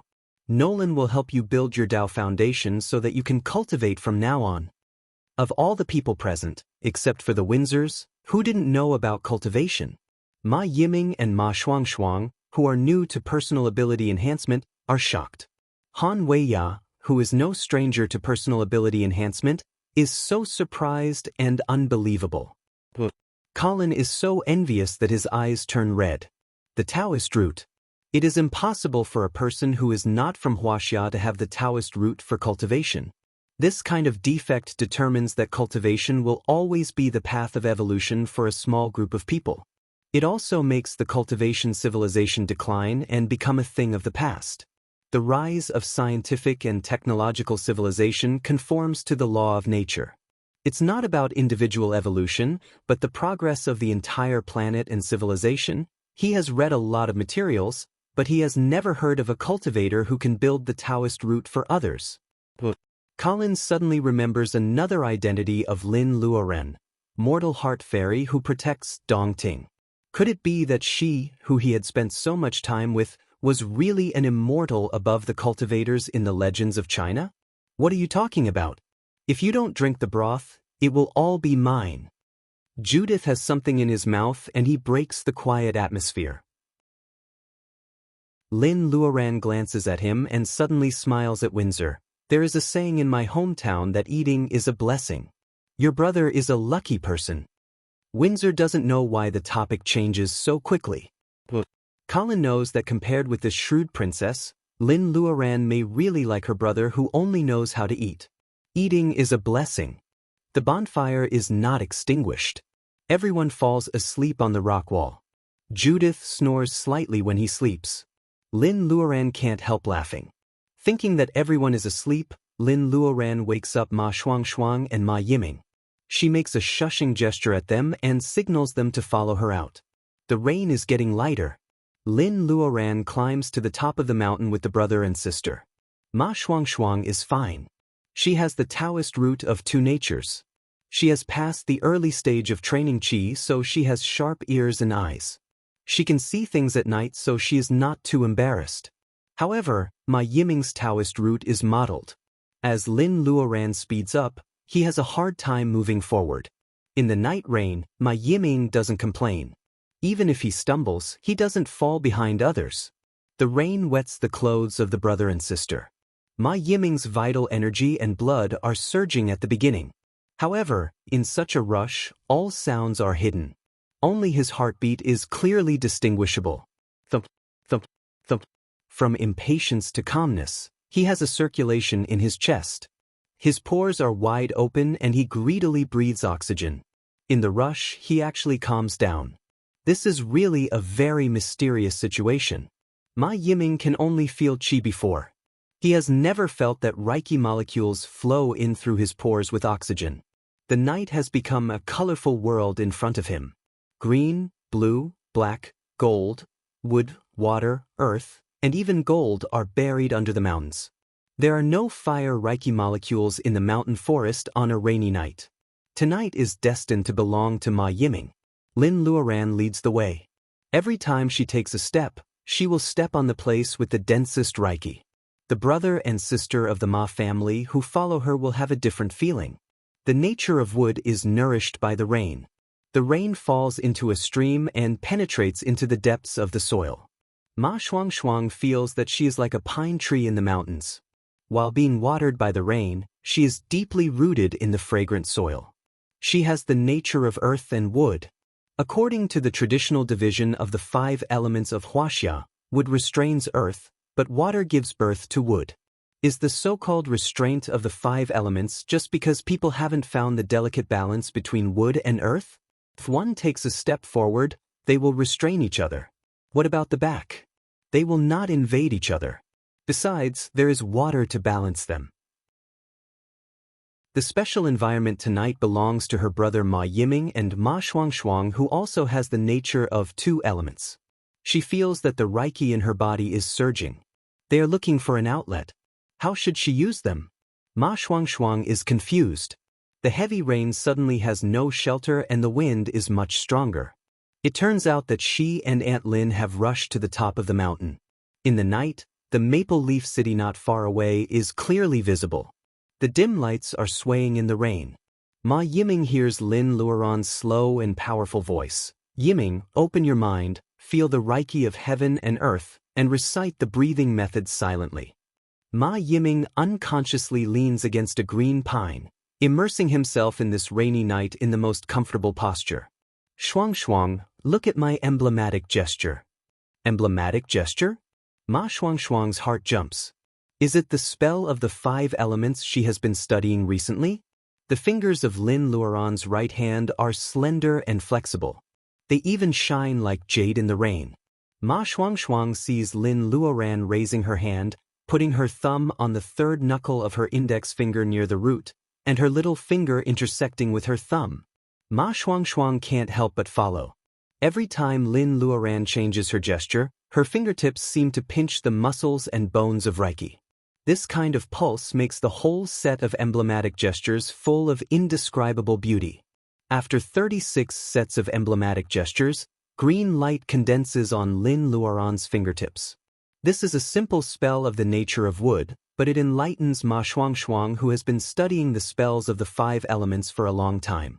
She is likely Shi'er in the past. She has been overprotected since she was a child and her heart is pure. In the early stage of personal ability enhancement, she has more convenient conditions than others. With a pure heart, it is easier for her to sense the molecules of Reiki between heaven and earth. Therefore, Ma Shuang's early personal ability enhancement is smooth enough to make her brother Ma Yiming jealous. Therefore, after being enlightened, Ma Shuang can't help but follow Lin Luoran to make emblematic gestures. The green light on Lin Luoran's fingertips hasn't disappeared yet. She finishes the last emblematic gesture and the Reiki in her body surges out from her fingertips. A small green light shines. Ma Shuang points to a mushroom under the tree. The green light goes in and the mushroom shoots many spores. The attack spells of the nature of wood can only be learned when the personal ability is high. However, Lin Luoran feels that Ma Shuang has done a good job. Ma Yiming on the side is in a peaceful state of mind. It seems that he has fallen asleep. Ma Shuang is fascinated by the newly learned spells. Lin Luoran jumps on the pine and feels the summer rain with her eyes closed. The 3 of them don't waste the night. Lin Luoran doesn't open her eyes and jump down from the tree until dawn. The rain has stopped. Everything in the forest is washed and refreshed. Pine needle dew, bamboo leaf beads, flower honey, and mushrooms under the soil layer. The siblings of the Ma family cultivate all night and they are refreshed. They randomly pick up a few mushrooms and some edible wild berries. The 3 of them soon return to the cave where they stay. Everyone has woken up. Colin, an outdoor fan, takes several people to collect rainwater stored in the rock low-lying places to wash. The cold water can make people sober instantly when it is poured on their faces. Looking closely during the day, they see that their clothes are covered with mud. Windsor laughs and she has practiced a complete set of body arts. The remaining half of wild boar meat last night can't be wasted. Lin Luoran cooks mushroom porridge and everyone is full. Judith takes the initiative to carry the wild boar meat down the mountain. It is said that it is easy to go up the mountain but difficult to go down the mountain. The slippery muddy road is not a problem for them. When they arrive at the river where the rain converges and becomes more turbulent, Lin Luoran laughs at Duke Chao's childish idea. She raises her hand and releases the skeleton boat. She pulls the stunned Windsor siblings down the boat. It can barely carry all of them. Making a spell, they go ashore easily. Windsor whispers, "I will take you to Ms. Mancia now." Her tone is firm. It seems that it is not a sudden idea and she is not afraid that Lin Luoran will renege after achieving her goal. Windsor just understands that even without her help, with Lin Luoran's ability, it will only take a few more days to find a person on the Nami star. Even if Ms. Mancia's residence is a bit remote. Lin Luoran nods and turns to several people. She says, "Come with me." Taking so many people with her, Lin Luoran doesn't admit that she is afraid. She is afraid of expecting too much. Is that person not Baojia? No, she had a hunch that even Nolan Mancia is not Baojia. As long as she finds this person, she will definitely find Baojia. If they are in a hurry, there are also extremely fast classic cars on the Nami Star. They consume low energy, have no exhaust, and are fast. They run as fast as lightning. They can go up mountains as if they are on flat ground and go into water as if they are fishing boats. It is the first time for her to see a dual-purpose car. This is the difference in technology. The gap is deep. They go north all the way. One day later, everyone gets off the car. They climb over a mountain full of sand on their feet and then come to the valley with green grass. It is cool and familiar. That is the fluctuation of Reiki. Lin Luoran almost cries. There is a magic circle fluctuation in the valley. Windsor has thrown the token into the valley. The mist suddenly rises. Even Lin Luoran, the mother of clarity, can't see the situation in the valley for the time being. However, the cottage she sees at a glance is clearly in the style of ancient Huaxia architecture. She is more and more convinced that the owner of the valley is Baojia. She is so anxious that she throws the token into the valley. However, she doesn't receive a reply after waiting for a day. Windsor says Mancia. Nolan Mancia is unsociable. This kind of situation has happened before. Windsor's wedding day is approaching. She needs to make some arrangements to break the engagement. Lin Luoran asks her to go back first. Leaving everyone outside the valley, Lin Luoran decides to break the magic circle alone. She is not without help. She has told White Fairy about 10,000-year hollow azurite. White Fairy takes the initiative to help. The white mist in the valley is not clear. It is actually a magic circle of illusion. White Fairy is good at illusion spells. She is also a soul, so the magic circle is not particularly difficult for her. The so-called illusion is to cover up the truth with falsehood. It allows you to see the truth as the truth. As long as you stay true to yourself, you have a good chance to find the core of the magic circle and get out smoothly. One step into the illusion, and there are gentle traps everywhere. She seems to have crossed the time tunnel. What appears in front of her is the yard of the Lin family 300 years ago, which was full of laughter. Koi fish play in the water, Cyan Fox is awkward, Goldie is proud, Luodong is so young, and Huang Weijian is still the silent young man. Mr. Lin comes back from fishing with a great harvest. Mrs. Lin is gentle and beautiful. She is more than 10 years younger. It is the best time of the Lin family. Everything is just right. Appearance is born from the heart. Lin Luoran's heart is lost. She knows that this is an illusion created according to her heart. Why can't she wake up? Stay true to yourself. White Fairy sighs. She is a little soft-hearted and reluctant to wake her up. Lin Luoran knows that she doesn't want to wake up. The so-called illusion is to cover up the truth with falsehood. Cultivation is to cultivate the true self. Get rid of the falsehood and keep the truth.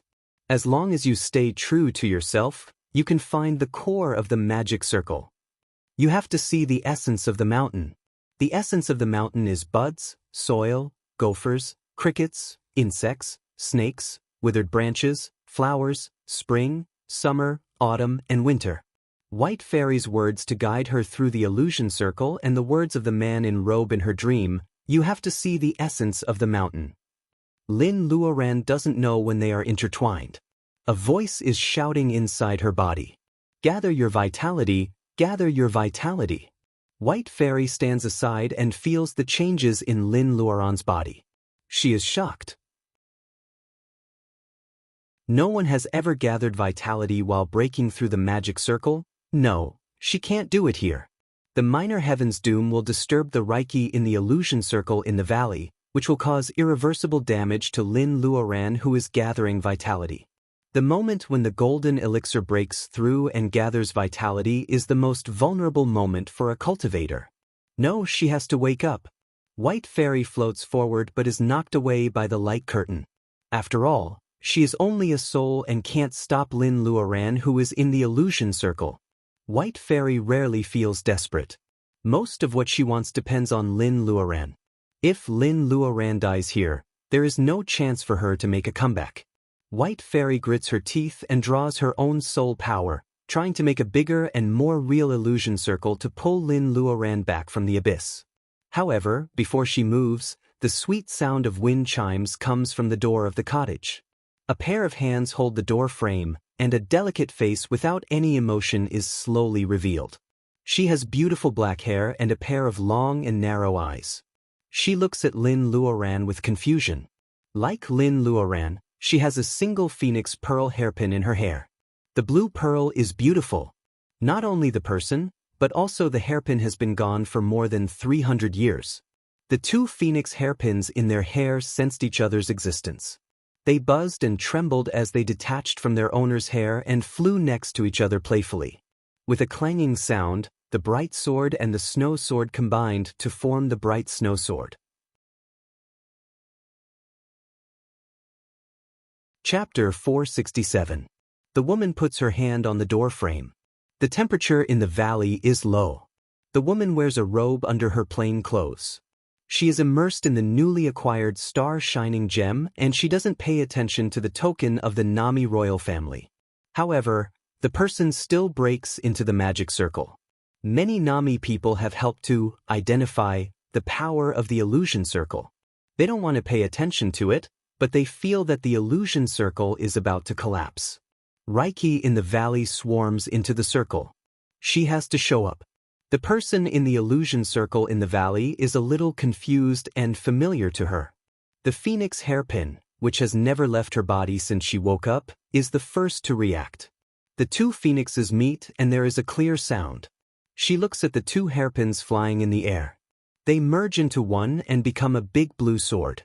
She finally shows a shocked expression. The person in the valley fights against the illusion. She opens her eyes and wakes up. Tears flow before she speaks. Her eyes are like shining stars, so bright that people dare not look at them directly.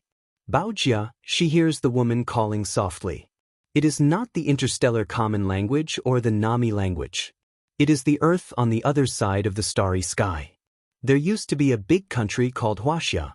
It was located in the southwest of Chuan province. She was startled, and something seemed to be rushing out of her chest. Some blurry images flashed past her mind. There were students in the classroom whose faces were hard to recognize, simple and crude rooms, and colorful scenes of people riding horses and admiring flowers. She feels cold on her cheeks. She raises her hand and touches it. Is she crying? How can she cry for the woman in front of her? Subconsciously, she dispels the illusion circle. Nolan Mancia. Nolan Mancia steps forward and looks at the woman in the circle for a long time. She asks in a hoarse voice, "What did you call me just now?" Mancia. Nolan Mancia doesn't realize that she is also using her mother tongue, which she hasn't practiced for a long time. She also deliberately slows down her tone. However, the woman in the valley still seems to be pricked by a needle. Baojia. The word Baojia gives her a splitting headache. Mancia. Nolan Mancia barely props up with her elbows. Who the hell are you? Facing Mancia. Nolan's question caused the woman in the valley to feel dizzy. Her chi and blood surged, and she spat out a mouthful of blood and fell to the ground. White Fairy watches this farcical recognition. In the hundreds of years of personal ability enhancement, she has encountered a lot of unsatisfactory things, not just the pain of parting from a close friend. However, she has never encountered such a thing. After 300 years, one party searches for her across the galaxy while the other party has long forgotten her old friend. Looking at Lin Luoran, White Fairy sighs. First, he almost formed his nascent soul on the spot. After he was forcefully pulled back, he was stimulated and his aura became chaotic. Little Linny probably wouldn't have an easy time passing this trial. White Fairy finishes telling the limited information she knows and then ignores Mancia, who is in a daze. Nolan doesn't know what to do with Lin Luoran. He just turns into a wisp of smoke and returns to the bead. The sword of bright snow was still floating in the air. The familiar yet strange feeling wouldn't lie to him. Mancia. Nolan looks at Lin Luoran carefully. Lin Luoran's chest is stained with blood, but the outline of her eyebrows and eyes is really like a fragment of memory. Was this her best friend? Mancia. Nolan can't help but fall into memories. The drastic change of the earth has almost melted away the last bit of Reiki. Except for the Dongting Lake area, which is blessed by the power of faith, other places on the earth are polluted by turbid air.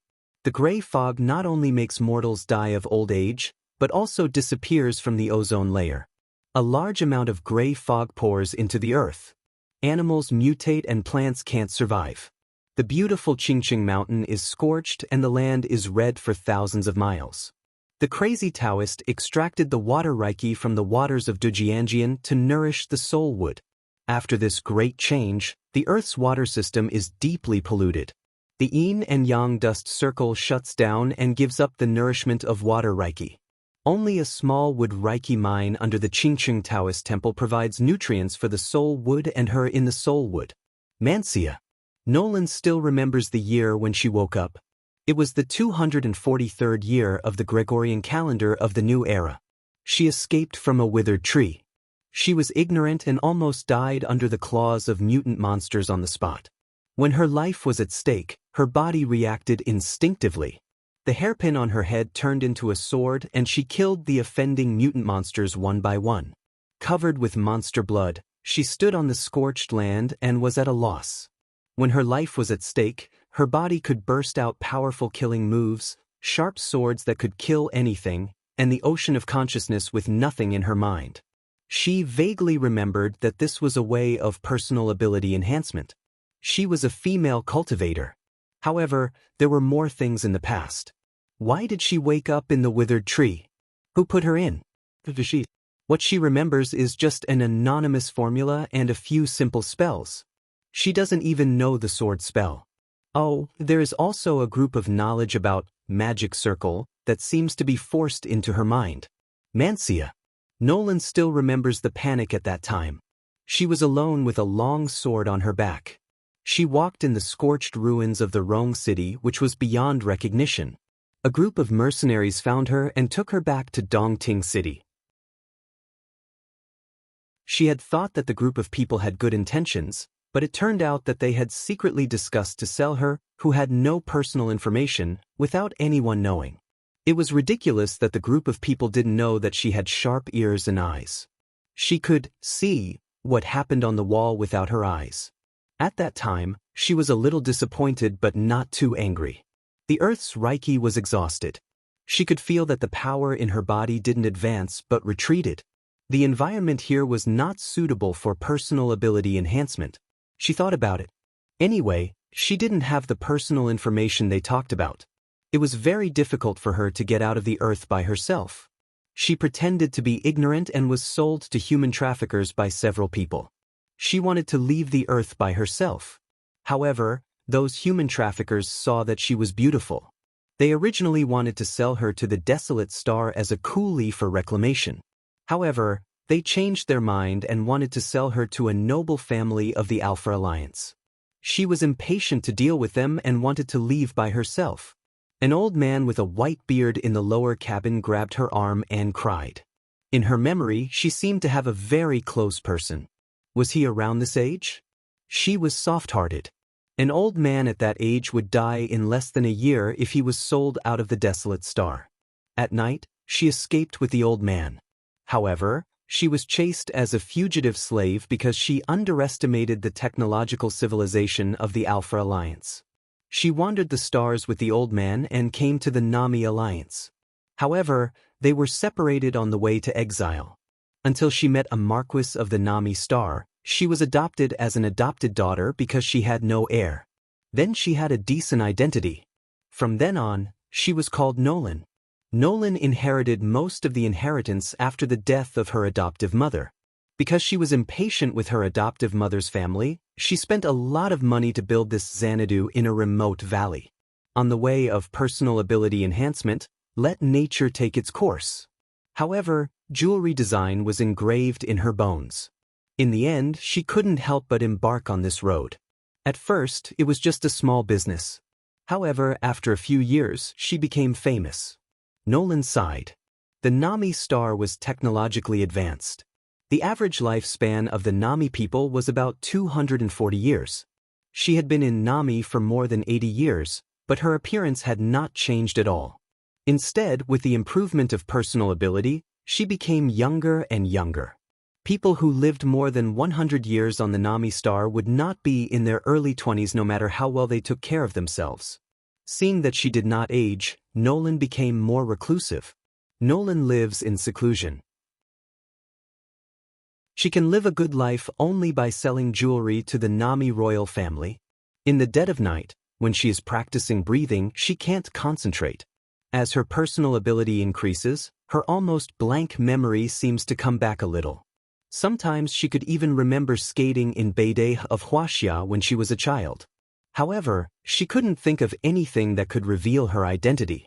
Nolan wakes up from her memories. There was a soft couch in her design room. When she was tired of work, she often took a nap near it. At this time, a woman in a green dress was lying on the soft couch. This kind of dress was very similar to the white dress she wore when she first woke up. The material was extraordinary. Obviously, it was a cultivator's item, including the flying sword that was combined into one. To be honest, after she settled on the Nami star, she had secretly inquired about cultivators, but she got nothing. The Nami Alliance was a pure technological civilization. It had never heard of cultivators. There were cultivators on the Earth, but that was 300 years ago. For a time, Nolan didn't want to find her fellow cultivators. Until this female cultivator broke into the circle and called her Baojia. Is Baojia her real name? Because of her amnesia, the female cultivator's blood and wacken were in disorder. She vomited blood and fainted. In addition, they were divided into two and each held a flying sword. She was sure that they were either close friends or sisters. Then why did she wake up alone and wander among the stars? The female cultivator had a high fever. Nolan cast healing spell several times, but it didn't work. She wanted to dredge her meridians with wacken, but the person in a coma had a higher personal ability than her. Nolan frowned. The unconscious female cultivator gave her an indescribable sense of familiarity. However, she couldn't remember anything about her past. She didn't want the female cultivator to die. She could only inject gentle water wacken into the female cultivator's body, trying to calm the restless wacken flow in her meridians. Baojia, I'm sorry, Lin Luoran murmured in her dream. How could Baojia not remember her? She must blame her for coming to her after so many years, so she deliberately scared her. Subconsciously comforting herself, Lin Luoran slept more soundly.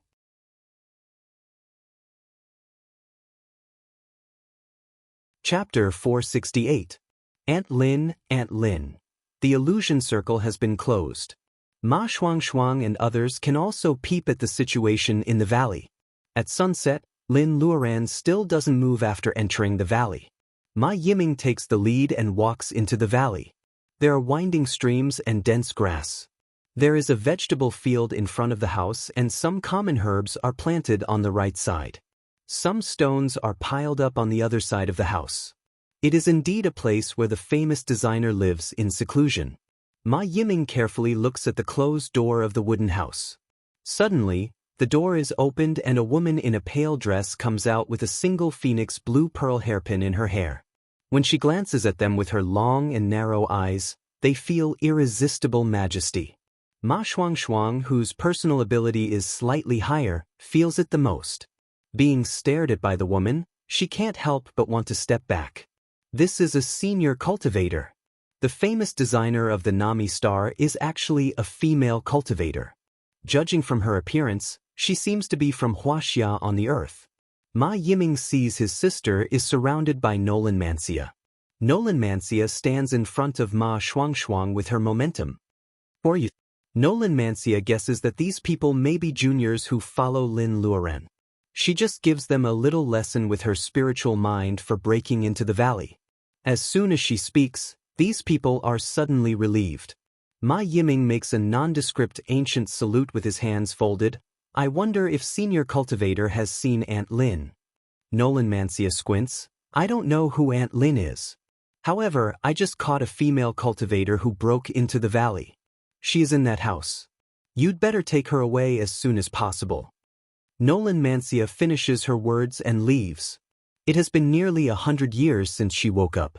In all her memories and experiences, There is no existence of the person in the house. There are only a few fragments of the past that flashes occasionally. After 100 years, she can't even remember what kind of personality she used to have. Why does she want to take over the previous life that has nothing to do with the present? Her name is Mancia. Nolan Mancia is not Baojia. Since she woke up, she has never had a friend named Lin Luoran. Ma Yiming and others look at each other and squeeze into the house. Sure enough, Lin Luoran is blushing and sleeping on a soft couch. The single phoenix hairpin she usually wears is clenched in her hand. Judging from this, even Han Weia Mancia won't believe that the female cultivator is not Lin Luoran's old acquaintance. But her name was Mancia. The seniors of Nolan obviously don't welcome them. Ma Yiming and Colin discuss. They tear their clothes into strips and make a simple stretcher with a few wooden sticks piled on the side of the house. They carefully carry Lin Luoran out of the valley. No one knows what happened in the valley before. In their hearts, Lin Luoran is so powerful that she is omnipotent. Although this female designer's personal ability is very high, her brilliance is not as restrained and low-key as Aunt Lin. Ma Shuangshuang has an intuition that Mancia is very powerful. Nolan could not defeat her Aunt Lin, but it was precisely because of this that the situation became more complicated. What happened? Aunt Lin's cultivation was higher than Mangia's. Nolan was tall, but he couldn't beat her? The atmosphere was somewhat oppressive. They were terrified as if they had lost their backbone. Several people take turns to carry Lin Luoran, who is sleeping on the shelf. They climb over the barren mountain and feel thirsty and hungry. Then they realize that they have been relying on Lin Luoran for a long time and never thought of preparing food and water. The other 3 people are fine. Even Colin, who doesn't cultivate, has physical skills. Only Han Weiya's face is as white as paper. When she sees the green forest, she almost falls to the ground. If it weren't for her wind boots, which can make people walk briskly, Han Weiya would be more than tired at this time. Her feet would be full of blisters. Seeing the green, everyone is sincerely happy. 2 people stay to take care of the unconscious Lin Luoran, and others go to find water and food. The division of labor is clear. Ma Yiming once ambushed a high-level mutant beast in the wild for several days and nights. He lived on compressed biscuits. However, there are many dangers in the real jungle. He lacks experience, so he even mixed a handful of mushrooms with poisonous mushrooms. Colin is ignorant, but he has been to many planets and is very knowledgeable. He picks out poisonous mushrooms. Without the spell of the earth, he can't make earthen pots, so he has to cut bamboo to make pots. Ma Shuangshuang catches a fat grouse. Thanks to the binding spell of the wood she has just learned, she cooks a pot of salty and tasteless grouse mushroom soup. They try to let Lin Luoran eat first, but she can't drink the chicken soup at all. After eating this tasteless chicken soup, Ma Yiming thinks they should go back to Maple Leaf City to seek help first. However, Colin is against it. I'm afraid that Duke Chow is in a deadlock with Princess Windsor now. Miss is injured now. If we go back, we will fall into the trap. If he finds out the truth of what happened on the M32 channel that day, are you sure you can take Miss to board the Edward successfully and escape? Ma Yiming lowers his head. Yes, he is not sure. The nobles on Nami Star all have their own forces. Now their backbone is seriously injured. Princess Windsor can't fight against Duke Chow. The fire is spreading. It is normal for that man to attack the Edward because of his arrogance. The Edward stays in Satellite 1 and is protected by Nami law. It is safe. Colin persuades the 3 people. They decide to stay in the jungle for a while to see the situation. They cut branches and take twigs and broad banana-like leaves to build a shed. When night falls, they are all at a loss. The bonfire attracts a group of Nami forest wolves. Ma Yiming and Colin fight bravely. They protect Han Weiya, Ma Shuangshuang, and Lin Luoran, who is in a coma until dawn. When the light of the star illuminates the jungle again, Colin and Ma Yiming's smiles are not relaxed. Wolves are the most vengeful beasts. They have killed more than one wolf. It is estimated that they will suffer for a few days. The silver lining in the misfortune is that Han Weiwei and Lin Luoran have stayed up all night to take care of Lin Luoran. Lin Luoran's fever has gone down. They feel that Lin Luoran should wake up soon. When the star sinks again, Lin Luoran is still in a coma. In this case, no one is in the mood to go out to find food. They don't care about the coarse wolf meat. They cut a few pieces of the forest wolf they killed last night and cook them. It is hard and uncomfortable in their mouths. No one can swallow it. At this moment, something in Ma Yiming's arms buzzes and vibrates. It is the communicator given by Windsor. Ma Yiming points the camera at the other side of the jungle and then connects the communicator. Windsor's gorgeous face is pale and her lips are dry. The picture is intermittent and the signal is very poor. She only says one sentence, "Miss Lin, the principality is in a mutiny. In the name of Princess Nami, I ask for your help." The background of the communicator is a cold palace, dark and gloomy. Windsor is under house arrest on the eve of the wedding. The old king is critically ill. Windsor and Judith are under house arrest. Duke Chao's people have basically controlled the capital. Looking at the intermittent signal, this is clearly Windsor's last chance to ask for help. Ma Yiming's mouth is dry. If he says that Lin Luoran is seriously injured at this moment, won't he break Windsor's faith? But if he doesn't say it, what can they change with just a few of them? Windsor doesn't get a reply for a long time. She has already been desperate. She is smart. How can she not know that something unexpected must have happened to Lin Luoran? "Miss Lin, you stay calm first. I will be back soon." Ma Yiming suddenly hears a familiar voice. He looks back in amazement. Lin Luoran has stood up at some point. She looks normal. Aunt Lin is cured? Ma Yiming is happy at first, but he is also shocked by the sad faces of his sister and Han Weiya. Windsor gets a guarantee. The signal is also cut off at this time. Lin Luoran frowns and spits out blood again. It turns out that Aunt Lin's injury is not cured at all. Han Weiya and Ma Shuangshuang both come up to help her with red eyes. Lin Luoran waves her hand. "I have to rush back to Maple Leaf City first. You guys go back to the Edward later. Don't get off the ship without my notice." "Aunt Lin." "Your injury?" Lin Luoran smiles calmly. "Don't worry. I won't die. You guys go now." Windsor should have left a car outside the jungle. Don't leave from Maple Leaf City. Go to Acropolis #1 from other cities. After saying this, she looks back at the valley where Baojia is. Since she has left the valley when she wakes up, it is enough to prove that Baojia has not recognized her. Thinking of this, Lin Luoran feels the blood rushing up in her throat. However, since she came back from Mount Penglai, she has experienced so many parting experiences. She could survive at that time. Now she can do it too.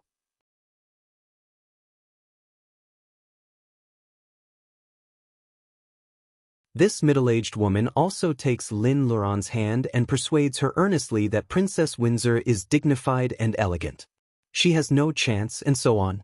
Lin Luoran doesn't know whether to laugh or cry. She doesn't know whether she should be happy about the importance of the royal family among the people or look at herself in the mirror to see why she looks like a love-struck girl. It's still early before dawn. Lin Luoran follows the crowd out of the city. There is a custom in Nami. Families who marry their daughters will go to the wheat fields at night to pick wheat seedlings or wheat ears. It is the best blessing for the newlyweds. Windsor had always had a good image in the eyes of the people. The citizens of Maple Leaf City were also willing to send their blessings to the princess. After all, the principality is not on the Nami star. After the princess gets married, she will go to the planet where the principality is located with Duke Chao. The citizens of Maple Leaf City sing all the way and carry out the ancient custom. Lin Luoran follows them out of the city and turns into another path. The road is dark at night and no one finds this foreigner who quietly leaves the team. She almost blends in with the night. Duke Chao's castle is 50 miles away from the outskirts of Maple Leaf City.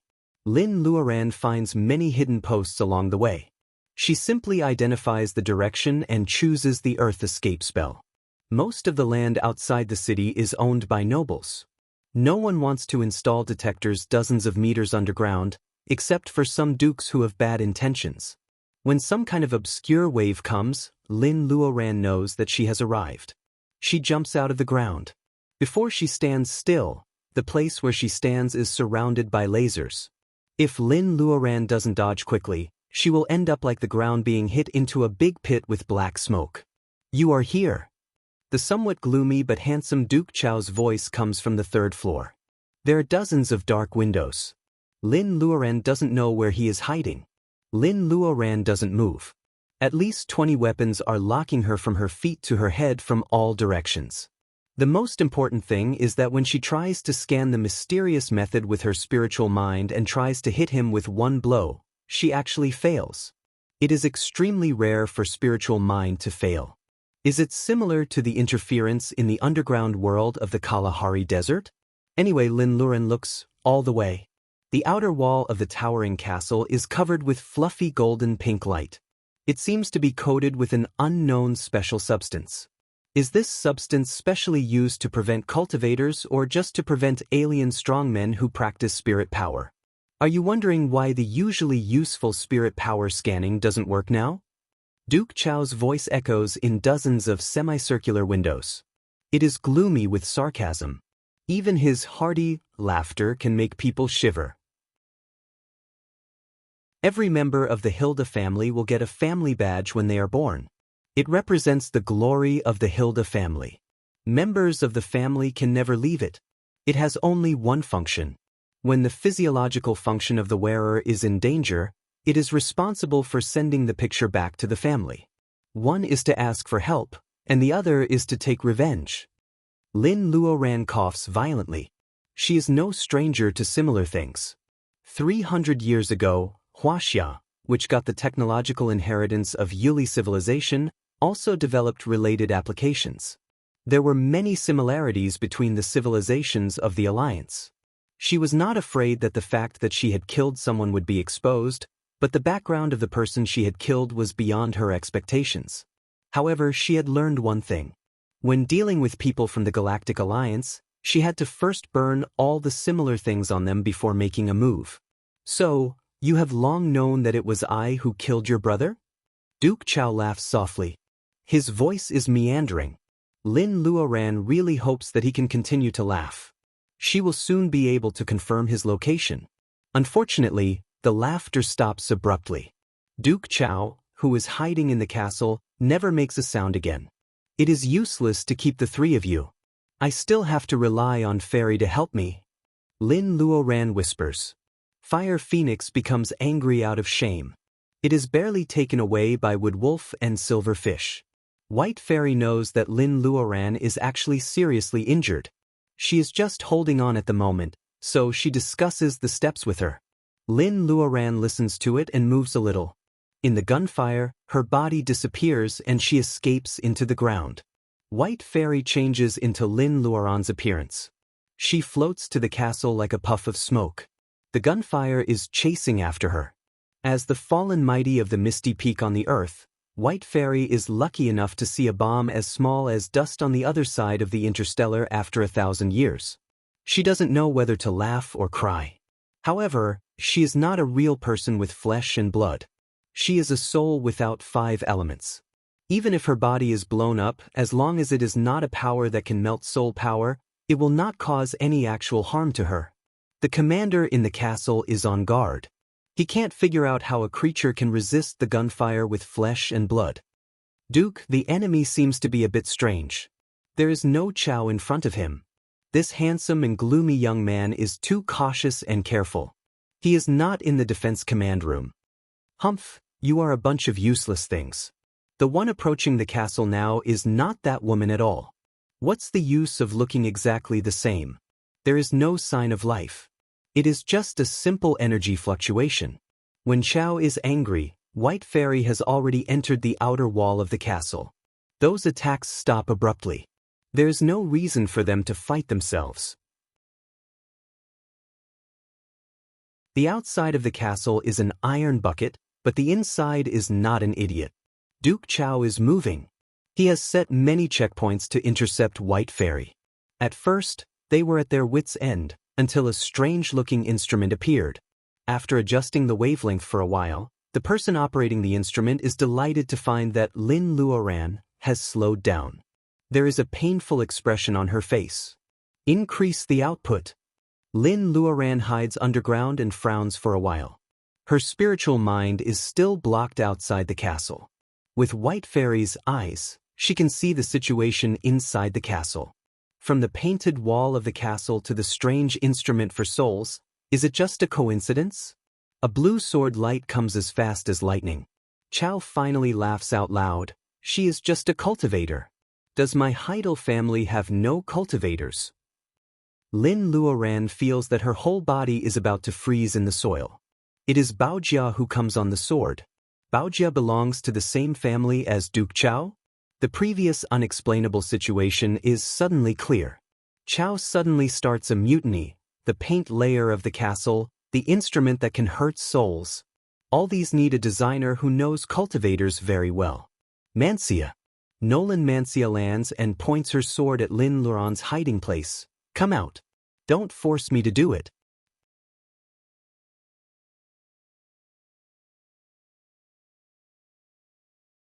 Chapter 470. Lin Luoran feels like a fool for a moment. With her personality, the thing she couldn't accept the most, other than being separated by life and death, was betrayal.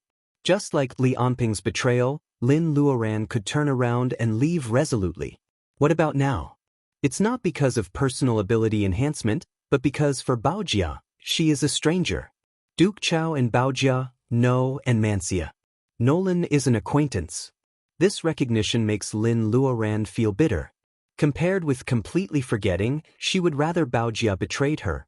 In fact, the word betrayal is more like a unilateral accusation. Baojia has been completely reborn. She doesn't just lose her memory. Maybe since she came out of the yin and yang dust circle, her character has been shaped completely different from her former friends. Qin Baojia and Mancia of Nami Star. Other than having the same face, there was nothing in common between Nolan and him.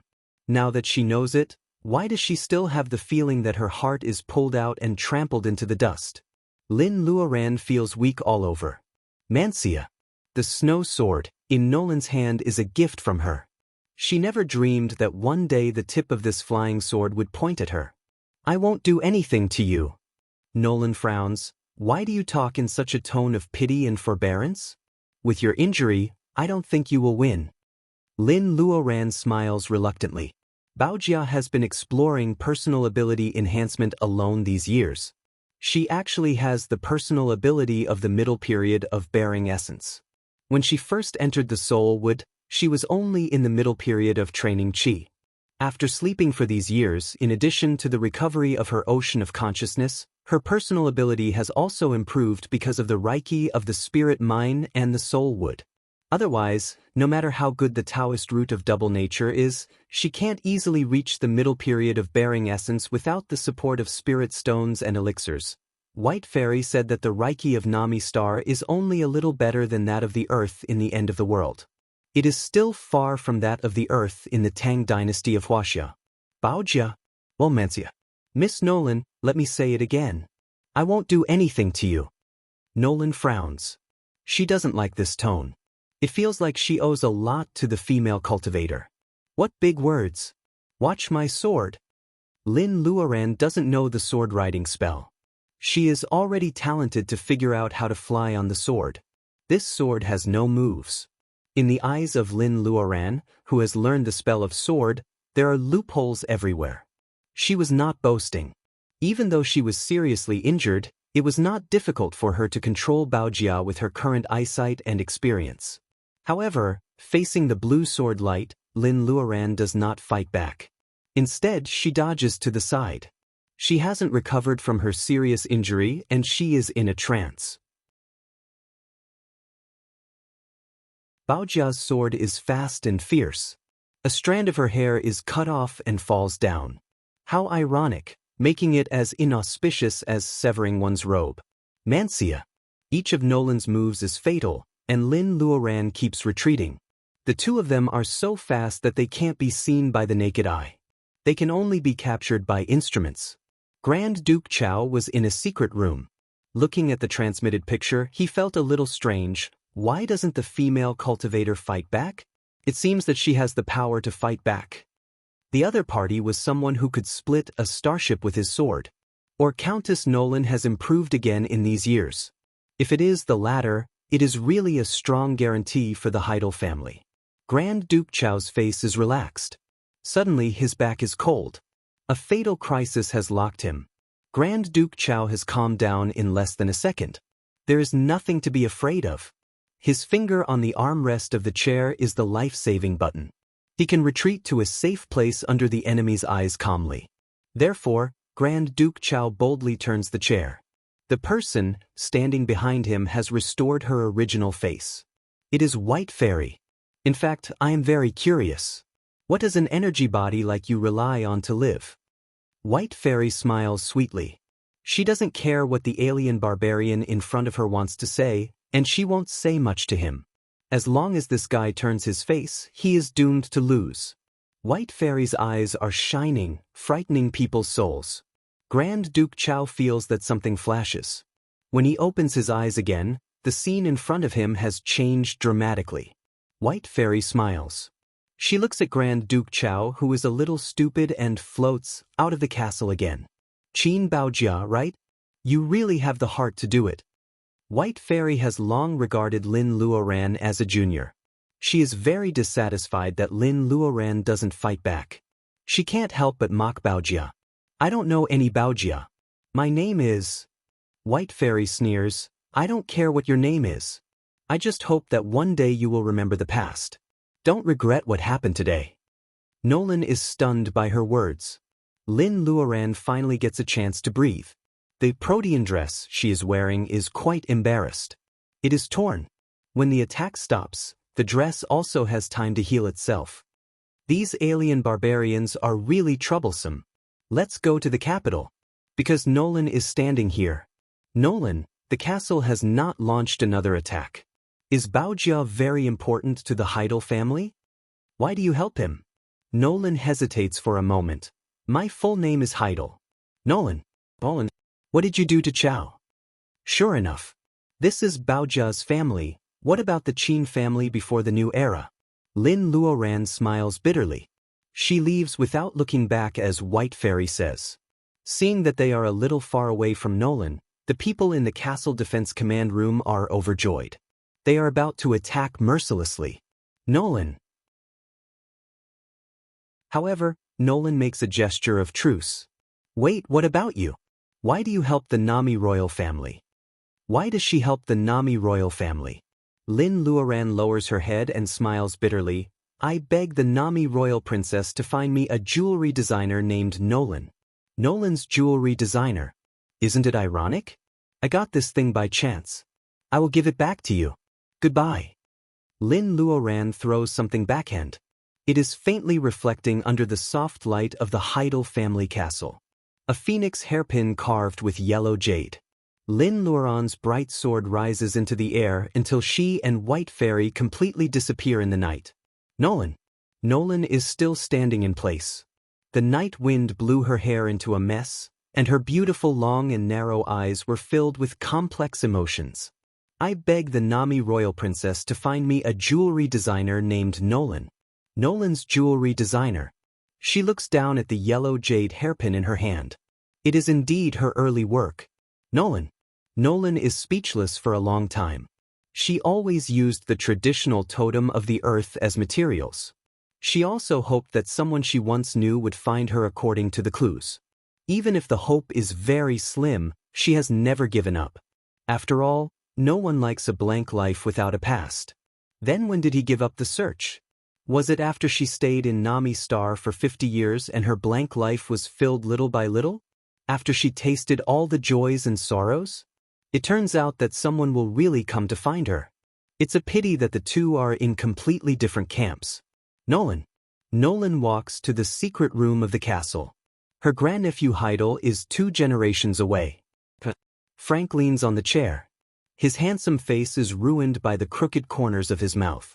He sometimes cries and sometimes laughs wildly. A lot of saliva flows down his face. Nolan. There is anger flashing in Nolan's eyes. She knows Chao's extreme personality. However, he is the child she held when he was a child. Now he is hurt like this. She has the impulse to chase after him. But she hesitates when she thinks of White Fairy's words.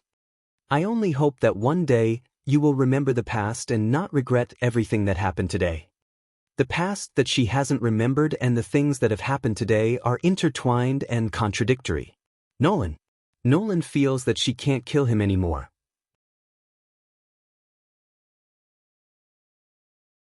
Chapter 471. Don't worry. The defense of the palace is not flawless. Otherwise, how could the Duke launch a rebellion quietly? White Fairy comforts Lin Luoran gently. Seeing that Lin Luoran is not in a good mood, she doesn't force her. She draws a semi-transparent three-dimensional image. The defense map of the palace? White Fairy nods gently. It was taken out from the boy's head. It should be. There are also some strange distribution maps. I will give them to you.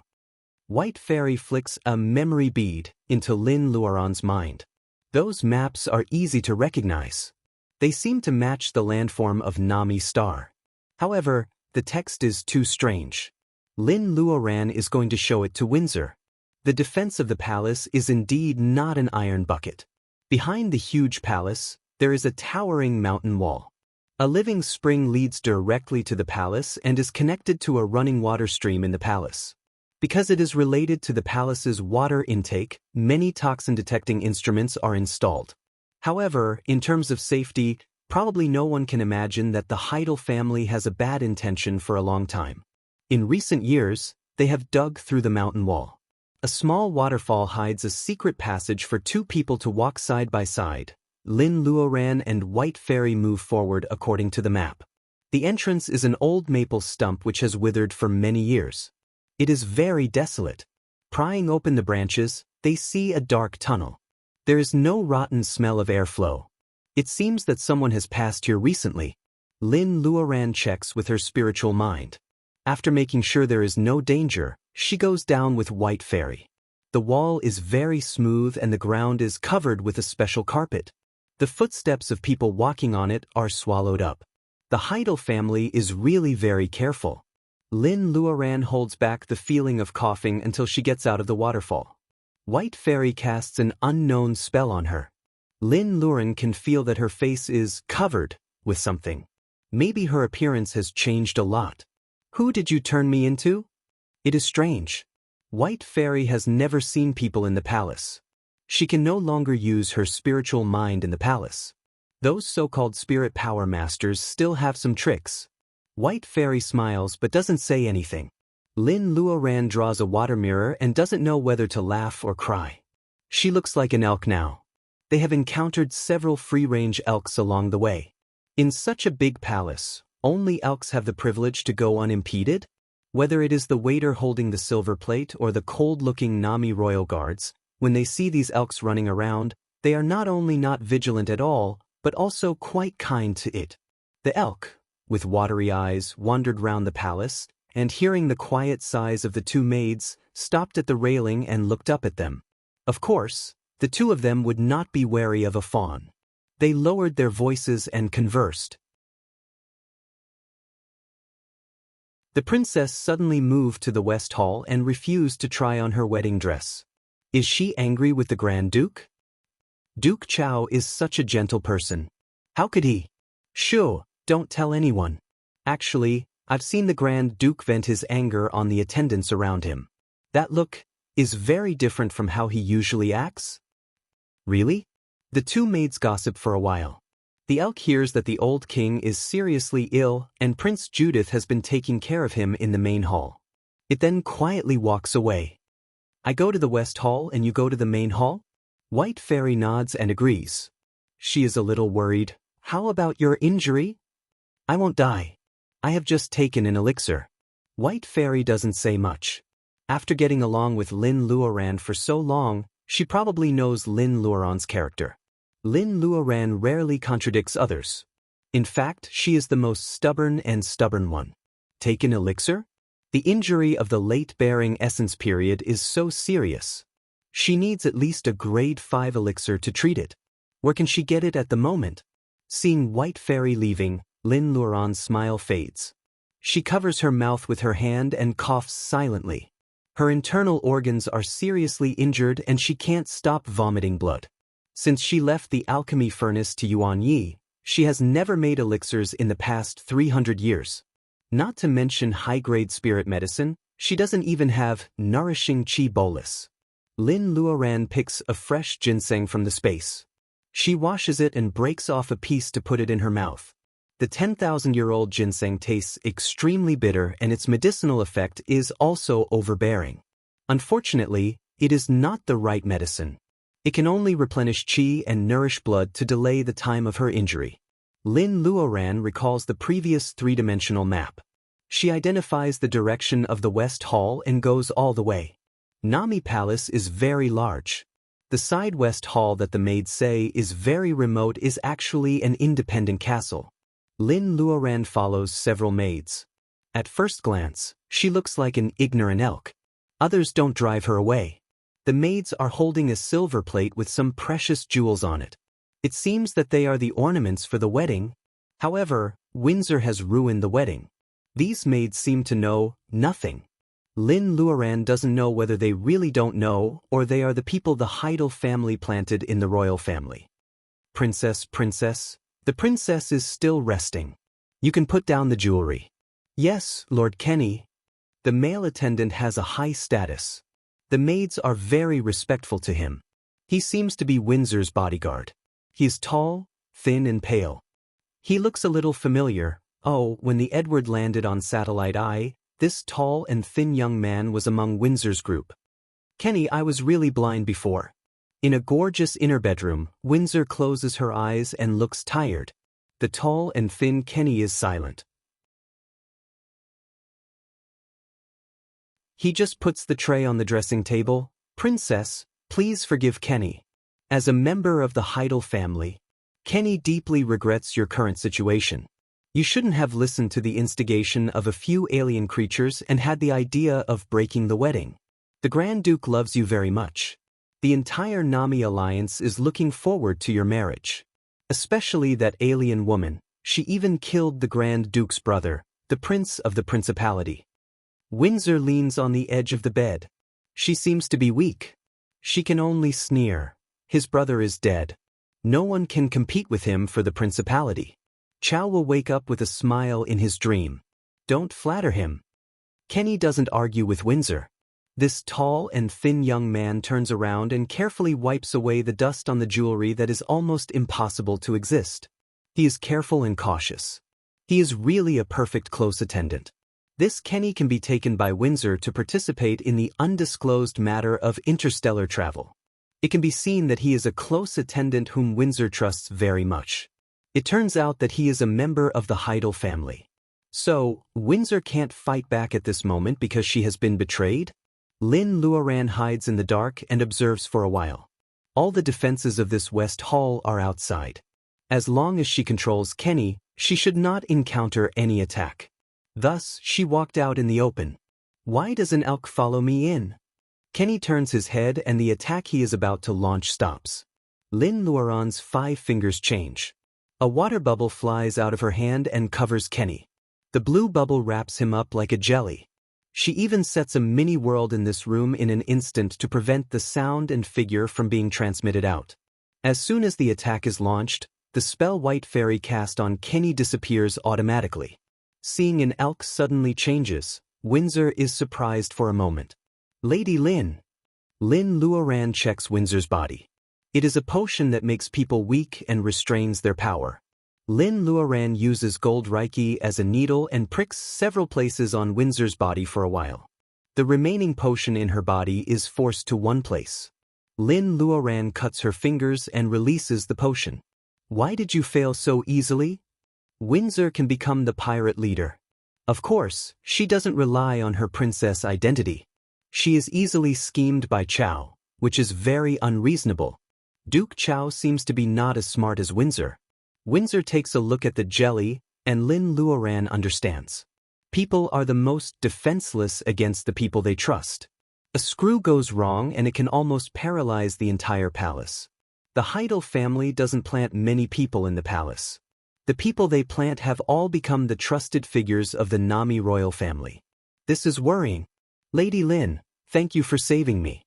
But my father and brother, they also have someone to save them. Now it is almost dawn. What do you decide to do? Windsor hesitates. It is absolutely impossible to be bribed by the Heidel family. I only trust General Wynne, but he is outside Maple Leaf City at the moment. Then get out of the palace. But General Wynne's starship troops are stationed in Satellite 3. If the Heidel family is alarmed, I am afraid that the starship troops will not be able to come to rescue the king. This is a problem. Although Chow is now a fool, the Heidel family has no choice but to shoot. After finding Windsor, Lin Luoran can break out with her people. Now she wants to finish things quietly because she doesn't want to confront Baojia. General Wynne is loyal to the royal family. He will not trust others unless he sees Windsor. Windsor must get out of the palace. There is no possibility of compromise. How can she get out? Lin Luoran suddenly feels that the tremor of the mini-world comes from under her feet. There is something under your bed. Lin Luoran protects Windsor behind her and looks at the gorgeous big bed vigilantly. The floor tiles under the bed are lifted. It is not something but two people who climb out. Boss, we are here to pick you up. Two people with dusty faces climb out. Windsor's fierce green eyes have a moment of tenderness. You two idiots, how dare you break into the palace? The two pirates laugh. Which bastard says that their boss becomes gentle because she is going to get married? She is obviously more bad-tempered. Lin Luoran smiles comfortably. There is always a way out. Ask them to take you out. As for here, I will take care of it first. Let me have a taste of being a princess for half a day. The star is about to rise in the west and a new day is coming. What awaits Windsor is a difficult journey to rescue the king. The princess of the Nami Empire does not hesitate to follow the two pirates into the tunnel under the bed.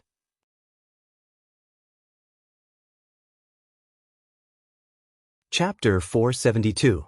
No matter how exciting or tiring people are, the stars are still independent of people's will most of the time, although with the level of technology of the Nami Alliance, it is not impossible for them to destroy the star if they don't like it. The star jumps out of the thick clouds from the west of the Nami star and lights up the Maple Leaf City. Even if technology has evolved to the point that even the stars above can be destroyed, time still doesn't stop for some people. Lin Luoran doesn't know if Windsor has contacted General Wayne and whether he can transfer troops from Guard 3 in time. Maybe she is in a bad mood. For a moment, she really wants to leave this mess and board the Edward with Ma Shuang and others. They can wander in the vast universe or return to the wild planet where Danling Taoist immortalized. Both are good choices. But what about Mrs. Lin and others? As long as her heart was tied down, she would be trapped. She couldn't be a heartless cultivator who only cared about herself. When would she be able to roam the world freely and unfettered in the world of mortals? Lying on the bed, Lin Luoran studies the transparent jelly. This time, she is seriously injured, even worse than the time when she killed a rank 6 monster in the monster forest.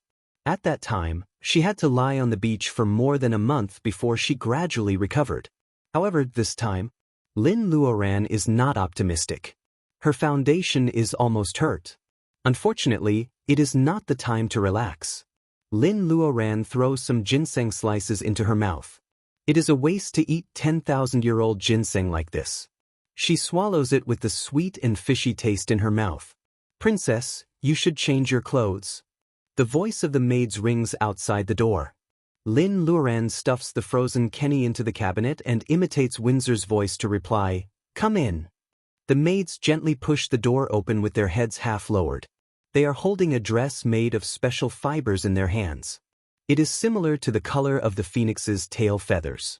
It is very gorgeous. The dress may be 2 meters long. It will definitely look good on Windsor. Lin Luoran pulls the quilt to cover her face and says in a muffled voice, "Put down the dress. I can wear it myself." The maids quickly look at each other and bow their heads in unison, "Yes, Your Highness." Princess Windsor has been in a bad mood recently. It is better not to look for trouble. The maids leave and Lin Luoran lifts the quilt. She stares at the gorgeous clothes and jewelry and sighs. Is she going to play the Taiwanese romance that Hua Xia seriously tortured girls before the new era?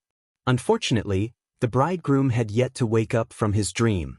The dream White Fairy gives is so beautiful that people are willing to never wake up unless White Fairy interprets the dream herself. I don't know if Baojia is wrong, Mancia. What was Nolan doing now? However, he commanded the forces of the Heidel family to chase and intercept Windsor's request for help. I will solve Chao's problem, but your ambition does not mean that I will support you unconditionally. The basement of the deep castle is brightly lit as if a meeting is being held. The people present are all important members of the Heidel family who come here with the excuse of attending the royal wedding. There are some generals of the small and medium forces of the Nami Alliance and some major shareholders who control several chambers of commerce in the alliance. They are all elites of the Heidel family. According to the original plan of the Heidel family, they will let Chao and Windsor get married.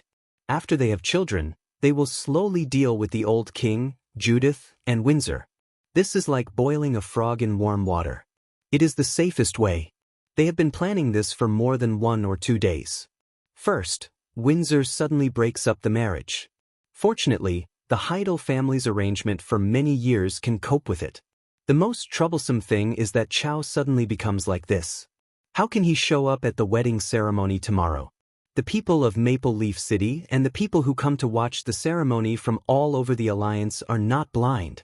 In addition to their love for the royal family, those families who had candidates when the old king selected a son-in-law for Windsor will not sit back and watch the Heidel family hide the truth.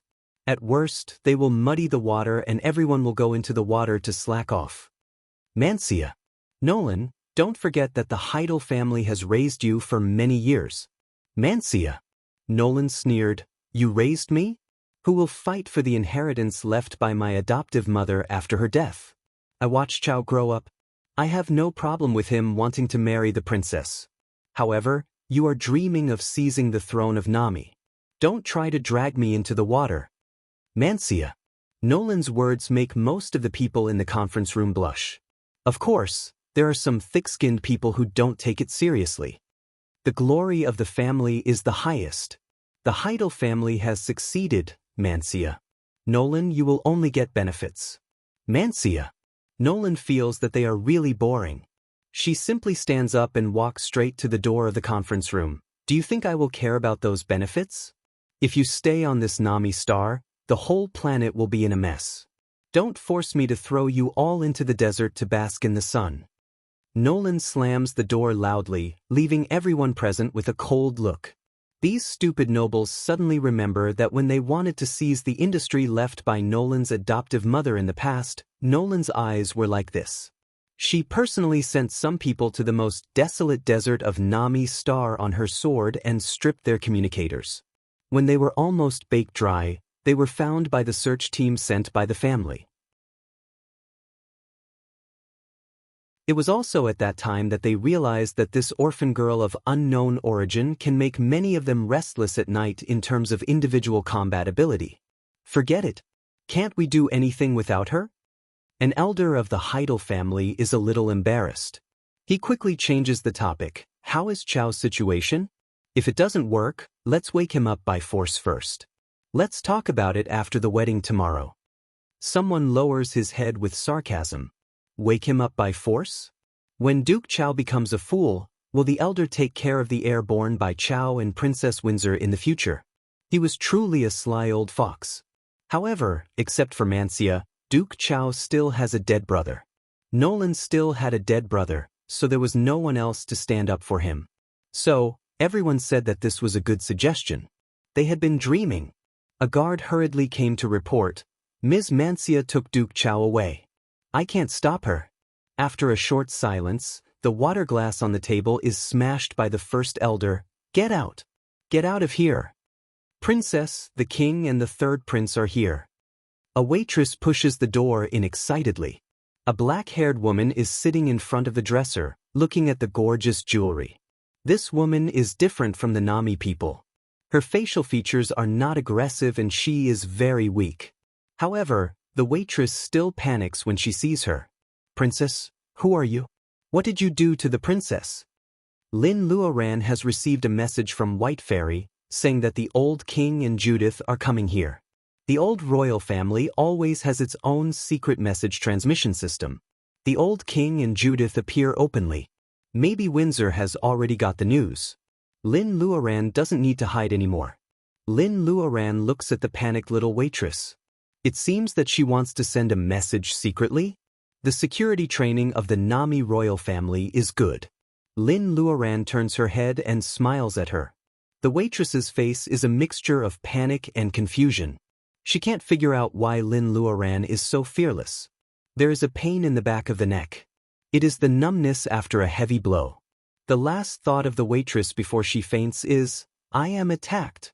Judith twitches and retracts his fat hand. It is too difficult for a loser like him to make a hand knife. The middle-aged man he is supporting has sunken cheeks. His thin body is hidden under the loose king's robe. He is dispirited because of a long illness. However, his green eyes are almost the same as Windsor's. They still bring a deterrent force that can't be underestimated when he opens and closes his eyes. His Majesty?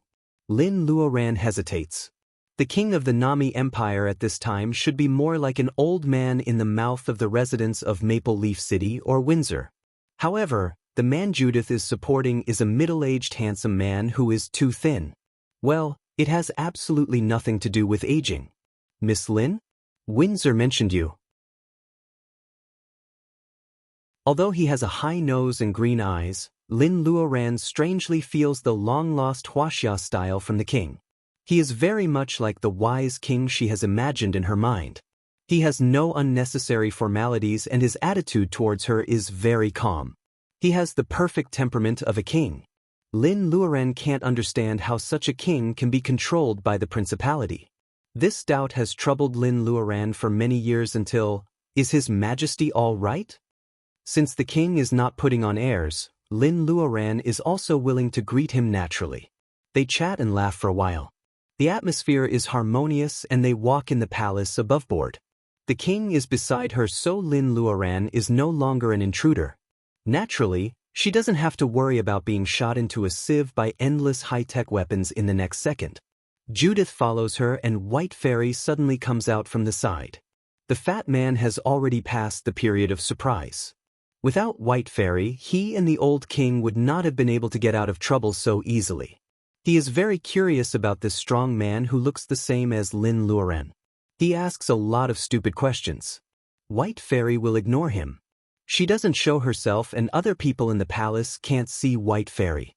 Therefore, Prince Judith talks to himself crazily all the way. He asks many maids passing by who still have fantasies about him because of his identity to give up directly. A fat man is not terrible. A fat man who loves to eat is not terrible either. What is terrible is that the third prince is a psycho. They walk through the entire palace and come to a high steeple. Looking down from here, the Maple Leaf City can be seen. The streets are full of joy and excitement.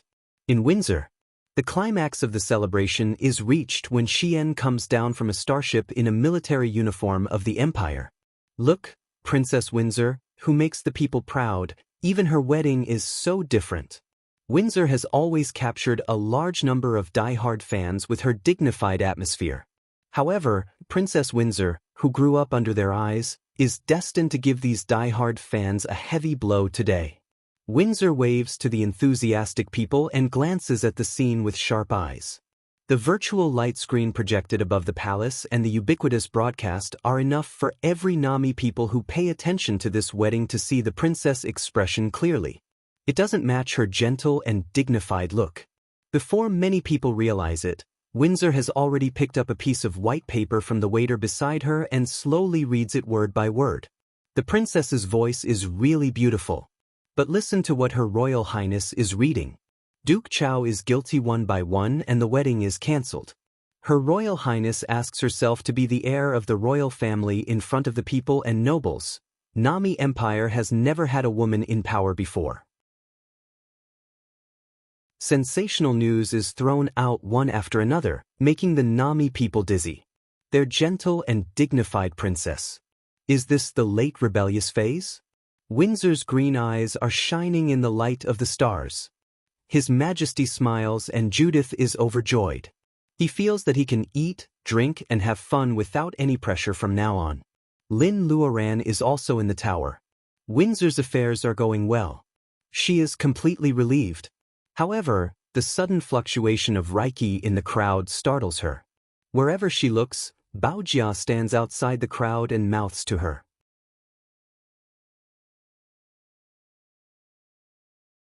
Chapter 473. The conversation between Lin Luoran and Nolan is not as tense as expected. Nolan thinks about it. The place that really belongs to Lin Luoran in Maple Leaf City is just the barbecue restaurant. She makes an appointment to meet at night. It is midnight when Nolan comes.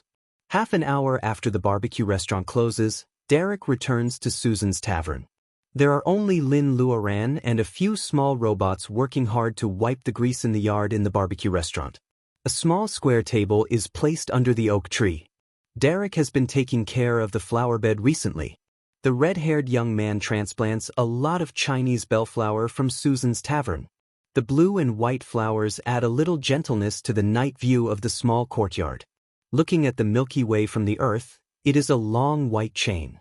At this time, she is in Nami star and her position in the Milky Way is different. Looking at the hundreds of millions of stars in the Milky Way above her head, she looks more like a flat fish. Mancia. When Nolan comes in, she rings the wind chime hanging on the door. Nami star has 4 satellites. The moonlight is beautiful. Nolan looks up and sees Lin Luoran drinking alone under the tree. Although she doesn't remember it, she feels uncomfortable when she sees her coughing from time to time. You are here. Lin Luoran pours a glass of spirit wine for her. It is different from what she usually drinks. It is made of raspberry. Unlike other precious fruits, this is a kind of wild fruit that grows all over the mountains. It looks like mulberries. She can't remember when she transplanted a raspberry into her space. Now the environment of the earth has changed greatly. She can no longer eat this kind of original wild fruit elsewhere. During the 6 months of interstellar drifting, she also made a few jars of it. Nolan tastes it. The wine is a little sour. After drinking it, she feels warm in her limbs and bones. This kind of spirit wine naturally can't help cultivators of the bearing essence period with their personal ability. Nolan cares about its taste, which makes her feel familiar. Just like Lin Luoran in front of her. She has no impression of her in her memory. When Lin Luoran leaves in frustration and embarrassment, Nolan feels a familiar emotion in her heart. Since she woke up in the heart of the tree, she has only encountered this emotion once in more than 90 years of memory. Her adoptive mother died. This female cultivator must have been very important to her in the past. Nolan drinks and looks at Lin Luoran casually.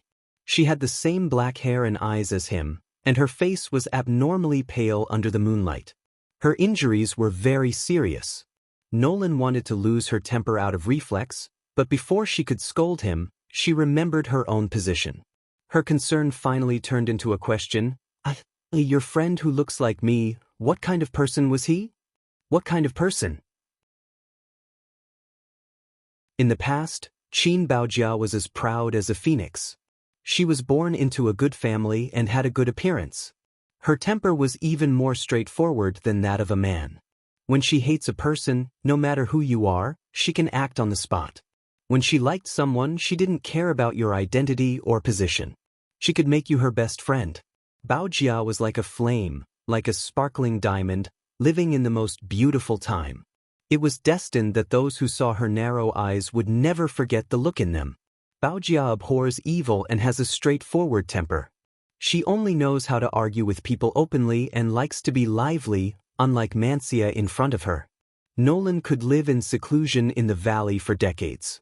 She could watch Duke Chao cheat the marriage, but she still wanted to help him. You are not her. Why do you ask so much?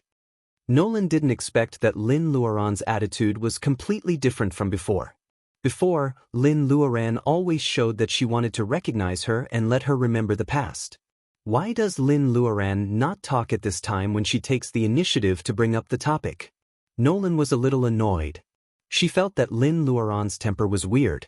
She wanted to leave, but she remembered her purpose. By the way, I won't care about the Heidel family in the future.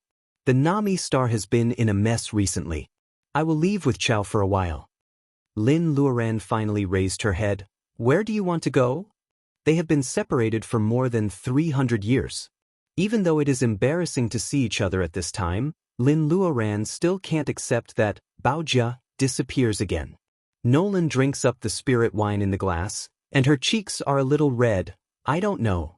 The interstellar is so vast. Maybe I will find a wild star to meditate, or maybe I will see a more advanced alliance civilization. Lin Luoran bowed her head and said nothing. It was so long that Nolan almost thought that she had fainted because of her serious injury. She then asked softly, "Will you consider going back to the Earth?"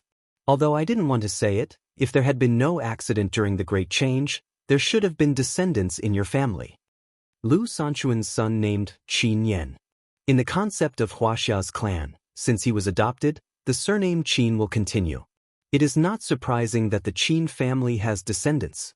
Nolan was silent and her body was tense. There was a voice clamoring for her to find the past, but another force was like a wall blocking her from exploring the truth. It was the new personality's subconscious resistance to the past. She was afraid that one day she would suddenly find that the life she had lived for more than 90 years after she woke up was just an illusion that shouldn't have existed. Why can't you understand what others mean? Although your friend and I look alike, we are not the same person. By the way, what is the surname of your former friend? Qin, the Qin of the legend of Qin and the Han dynasty. Nolan said, "Oh, then let's say goodbye. When I am tired of staying in the interstellar, maybe I will consider your suggestion." "See you, Nolan." "Nice to meet you, Ms. Nolan." Nolan looked back. The expression on Lin Luoran's face was very serious, which made her feel that there was something wrong with Lin Luoran's brain.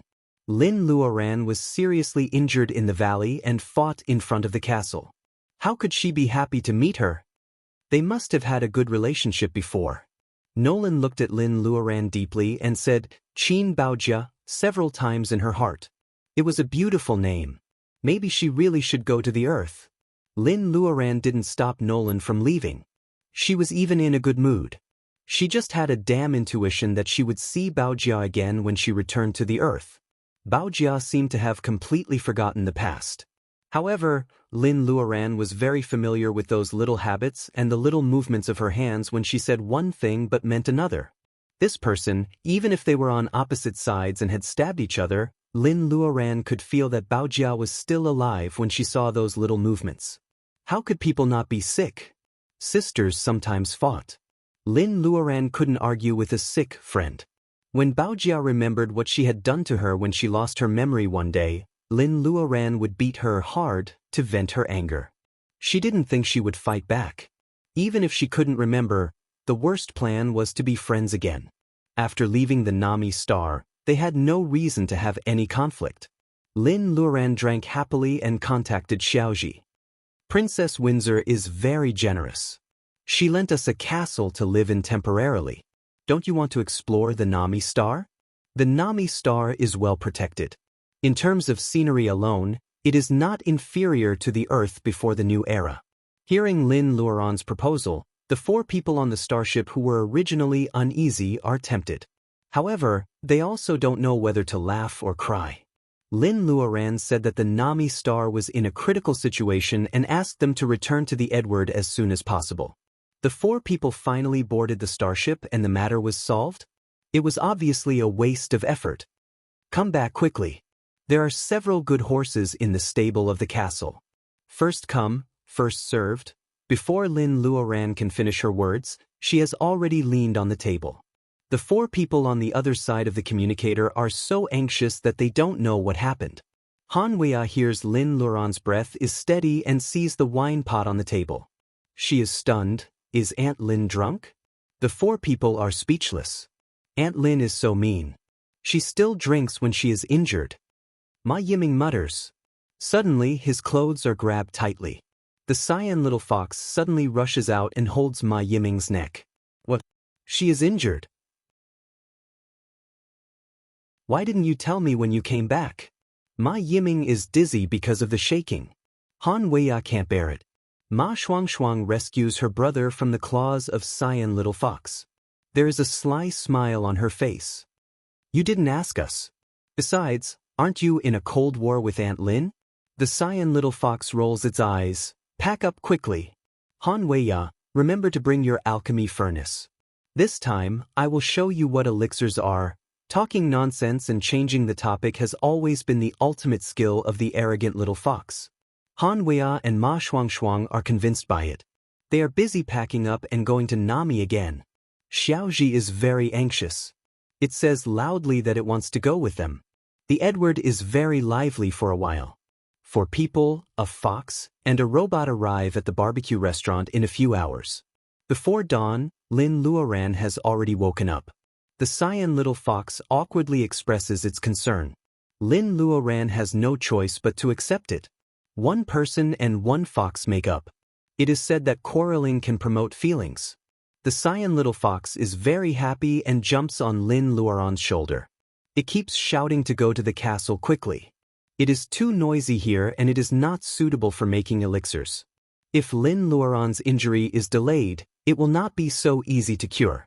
Lin Luoran has never seen cyan little fox show its ability. From its tone, it seems that the little fox is going to make elixirs by itself this time. In the dark, they go to the castle that Windsor borrowed and gave to them.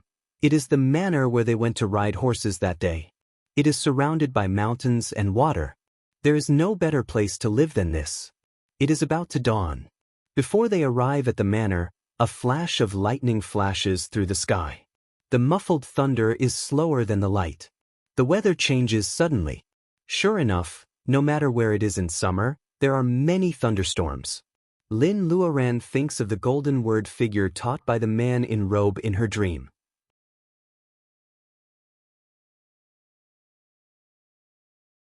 Chapter 474. Lightning flashes across the sky, tearing apart the thick night. The thunder is sometimes small and sometimes loud. It's like someone beating drums high in the sky, very rhythmic. There is a kind of power in thunder and lightning. Lin Luoran has never felt it so clearly before. There is a faint candlelight in the towering castle. Ma Yiming and others are still exploring the castle. Lightning and thunder are so late at night. This kind of scene often appears in movies before the new era of the Earth. Han Weiya's family is rich and she has seen a lot of books and movies about it. Lin Luoran is in her room with her spiritual mind completely relaxed. She can hear the little girl telling others about the legend of vampires. The bloodline. She once attended the masquerade of the bloodline. Maybe it has been so long that even the hated bloodline has become friendly. At least on the Nami star on the other side of the starry sky, there will be no bloodline. Thunder rumbles and lightning flashes. Several horses in the stable are neighing. There are no other people in the castle except Lin Luoran and others. Lin Luoran's spiritual mind sweeps through every room. In the basement, Cyan Little Fox is busy. Although it asks Han Weiya to bring the alchemy furnace, it doesn't use it when making elixirs. There is no earth fire in the castle. Cyan Little Fox slowly picks out the spirit medicine it needs from a pile of spirit herbs and kneads it with its little paws. Every time it kneads, it is like a cultivator using an alchemy furnace to purify. Is this the secret skill of making elixirs belonging to the 9-tailed fox family? Lin Luoran sneers. She thought that Cyan Little Fox only knows how to identify herbs. After all, the little fox only knows how to plant herbs, but in fact, it doesn't grow anything. Is the Cyan Little Fox trying to understand every kind of spirit herb by planting herbs? Lin Luoran inexplicably remembers what the man in robe said. You have to see the essence of the mountain. Cyan Little Fox's irritation caused by the thunder slowly calms down in the process of kneading herbs. Lin Luoran concentrates her spiritual mind outside the castle again. The rain washes the endless grassland. The water drops fall into the mud along the grass and leaves. There is a little power of thunder and lightning in the water Reiki. It is said that the thunder of nature carries a sense of awe-inspiring righteousness. Monsters with low personal ability never go out to walk in thunderstorms. The timid ones will even shiver. 9-tailed royal bloodline like Cyan Little Fox only hates thunder and lightning, and the essence of plants is more likely to be destroyed by thunder. So what is the power in thunder and lightning? Before she was injured, she had never had such a clear sense of thunder and lightning. The strong wind blows up the white curtains in front of the window. Lightning illuminates Lin's face. In the thunder, she surprisingly finds peace. Even now, she still couldn't see the essence of the mountain. Then what about the lightning? In the scientific and technological civilization, even the Earthlings before the new era understood the cause of thunder and lightning. The top of cumulonimbus clouds was generally high, and there were often ice crystals on the upper part of the cloud. The attachment of ice crystals, the breaking of water droplets, and the convection of air and other processes caused the cloud to generate electric charges. Generally speaking, the upper part of the cloud was dominated by positive charges, and the lower part was negatively charged. There was a potential difference between the upper and lower parts. When the potential difference reached a certain level, there would be discharge. This was the phenomenon of lightning often seen at night with wind and rain and thunder.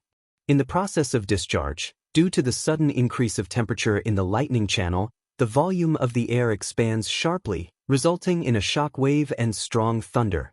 Lin Luoran closes her eyes to feel the breath of thunder and lightning in the air.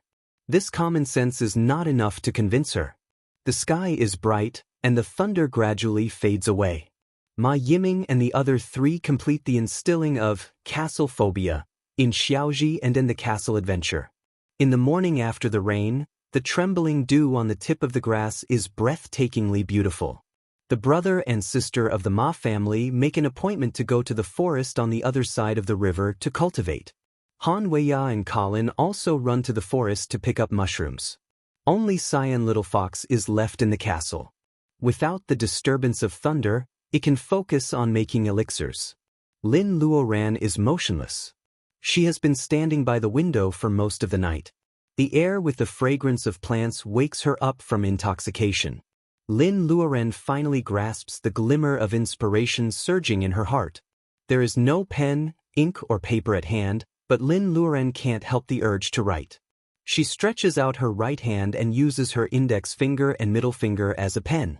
She makes the first stroke in the air. There are still many thunder and lightning molecules in the air that haven't dispersed yet. When Lin Luoran moves her fingertips, they are all ready to move. According to what she has learned in memory, Lin Luoran uses her fingers as a pen. Every stroke is careful and precise, exactly the same as what she has learned in memory. When she adds the last stroke of the word thunder, a large number of thunder and lightning molecules gather in front of Lin Luoran. If it were others, they would be very happy, but Lin Luoran is a little disappointed. She can clearly feel the energy condensed by the pen. They are the gathering of thunder and lightning molecules that haven't dispersed after the thunderstorm. However, the golden rune is not like the lowest spell, which can be successful by gathering Reiki. For example, the word lake, written by the man in robe, had clearly appeared out of thin air, creating a huge lake out of thin air. Therefore, this word, thunder, is a failure. Lin Luoran disperses the power of thunder and lightning gathered at her fingertips, wondering what went wrong. At about 9 o'clock, the siblings of the Ma family who went to the forest for self-cultivation come back. Colin also comes back with Han Weiya. They have picked a lot of mushrooms. Han Weiya must have gained a lot of experience in studying spirit herbs. Finally, she doesn't start with a bunch of colorful poisonous mushrooms. Lin Luoran hears several people whispering that she is injured and they want to make something delicious for her. The craftsmanship of these young people? Lin Luoran thinks about it and decides not to discourage them. Lin Luoran fails to write the word thunder, but she is not discouraged. She sits cross-legged on the carpet and breathes for a while to relieve the anxiety caused by the serious injury. Lin Luoran goes downstairs to eat the breakfast made by several young people. Then she goes straight up the mountain to cut some bamboo and comes back. "Aunt Lin, what are you doing?" Seeing Lin Luoran digging a hole near the castle, several people are very strange. Ma Yiming and Colin both ask her to have a rest. "I have nothing to do, so I make some paper for fun." She wants to make a batch of rice paper by herself to practice the golden word. During her time at the University of Chuan, she has read a lot of books. The ancient method of making paper is not very complicated, so she can give it a try. After hearing Lin Luoran's request for the pit, Ma Yiming and Colin reluctantly accept the job and begin to dig the pit. Han Weiya and Ma Shuangshuang don't lag behind. They get on the horses and crush all the tender bamboos with their hooves. Lin Luoran stores water in the dug pool, pushes the crushed bamboo pieces into the pit and soaks them in water. Following Lin Luoran's instructions, they find hay and branches to cover the pit. They are all sweaty because of tiredness. Working with her hands always gives people a sense of reassurance. Besides, Lin Luoran is so badly injured that she is gasping for breath every time she uses a little spell. She doesn't want to show it in front of others because she doesn't want to worry the young people. The tender bamboos need half a month to ferment. During this period, Lin Luoran takes ginseng slices to heal her wounds and insists on breathing every day. She also wants to use Han Weiya's alchemy furnace to refine some healing elixirs. However, there is no earthly fire near the manor. She is so injured that she can't even raise the bolus fire, let alone make elixirs.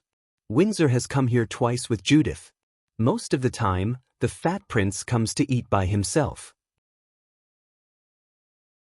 As the heir of the royal family, Windsor is destined to lose something called freedom while getting some things. From now on, this bright woman can no longer be a capricious and arrogant interstellar pirate.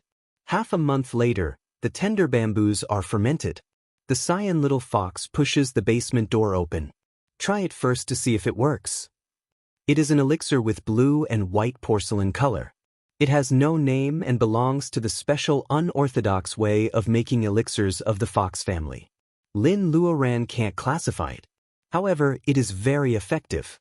Less than half an hour after Lin Luoran takes it, the subtle wacken wandering in her pubic region begins to nourish the injuries in her body.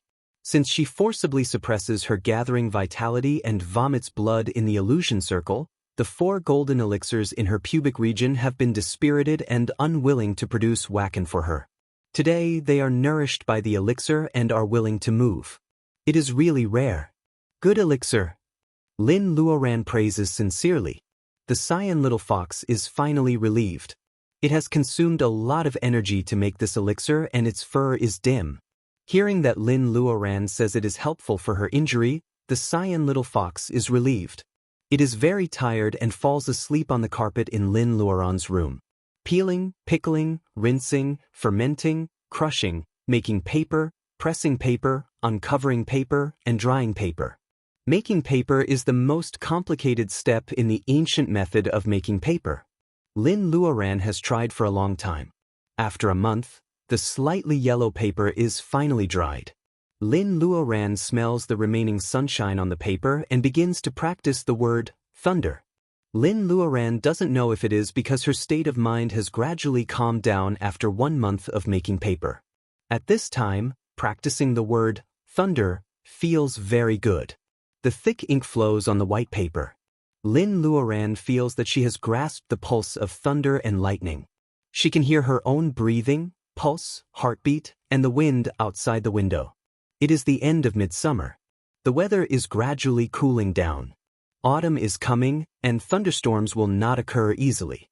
After feeling the thunder of the whole summer, the moment Lin Luoran puts pen to paper, the electric arc flashes on the paper. Suddenly, the white paper burns without fire, and there is a sudden explosion in the clear night sky. It thundered. You're tuning in to the Passion Pages YouTube channel. We're so grateful for your support, and don't forget to subscribe to join us on this incredible journey through captivating stories. Your generosity through donations truly makes a world of difference, as it's the primary source of revenue that allows me to expand and enhance this channel for you. Thank you from the bottom of my heart for being a part of this adventure.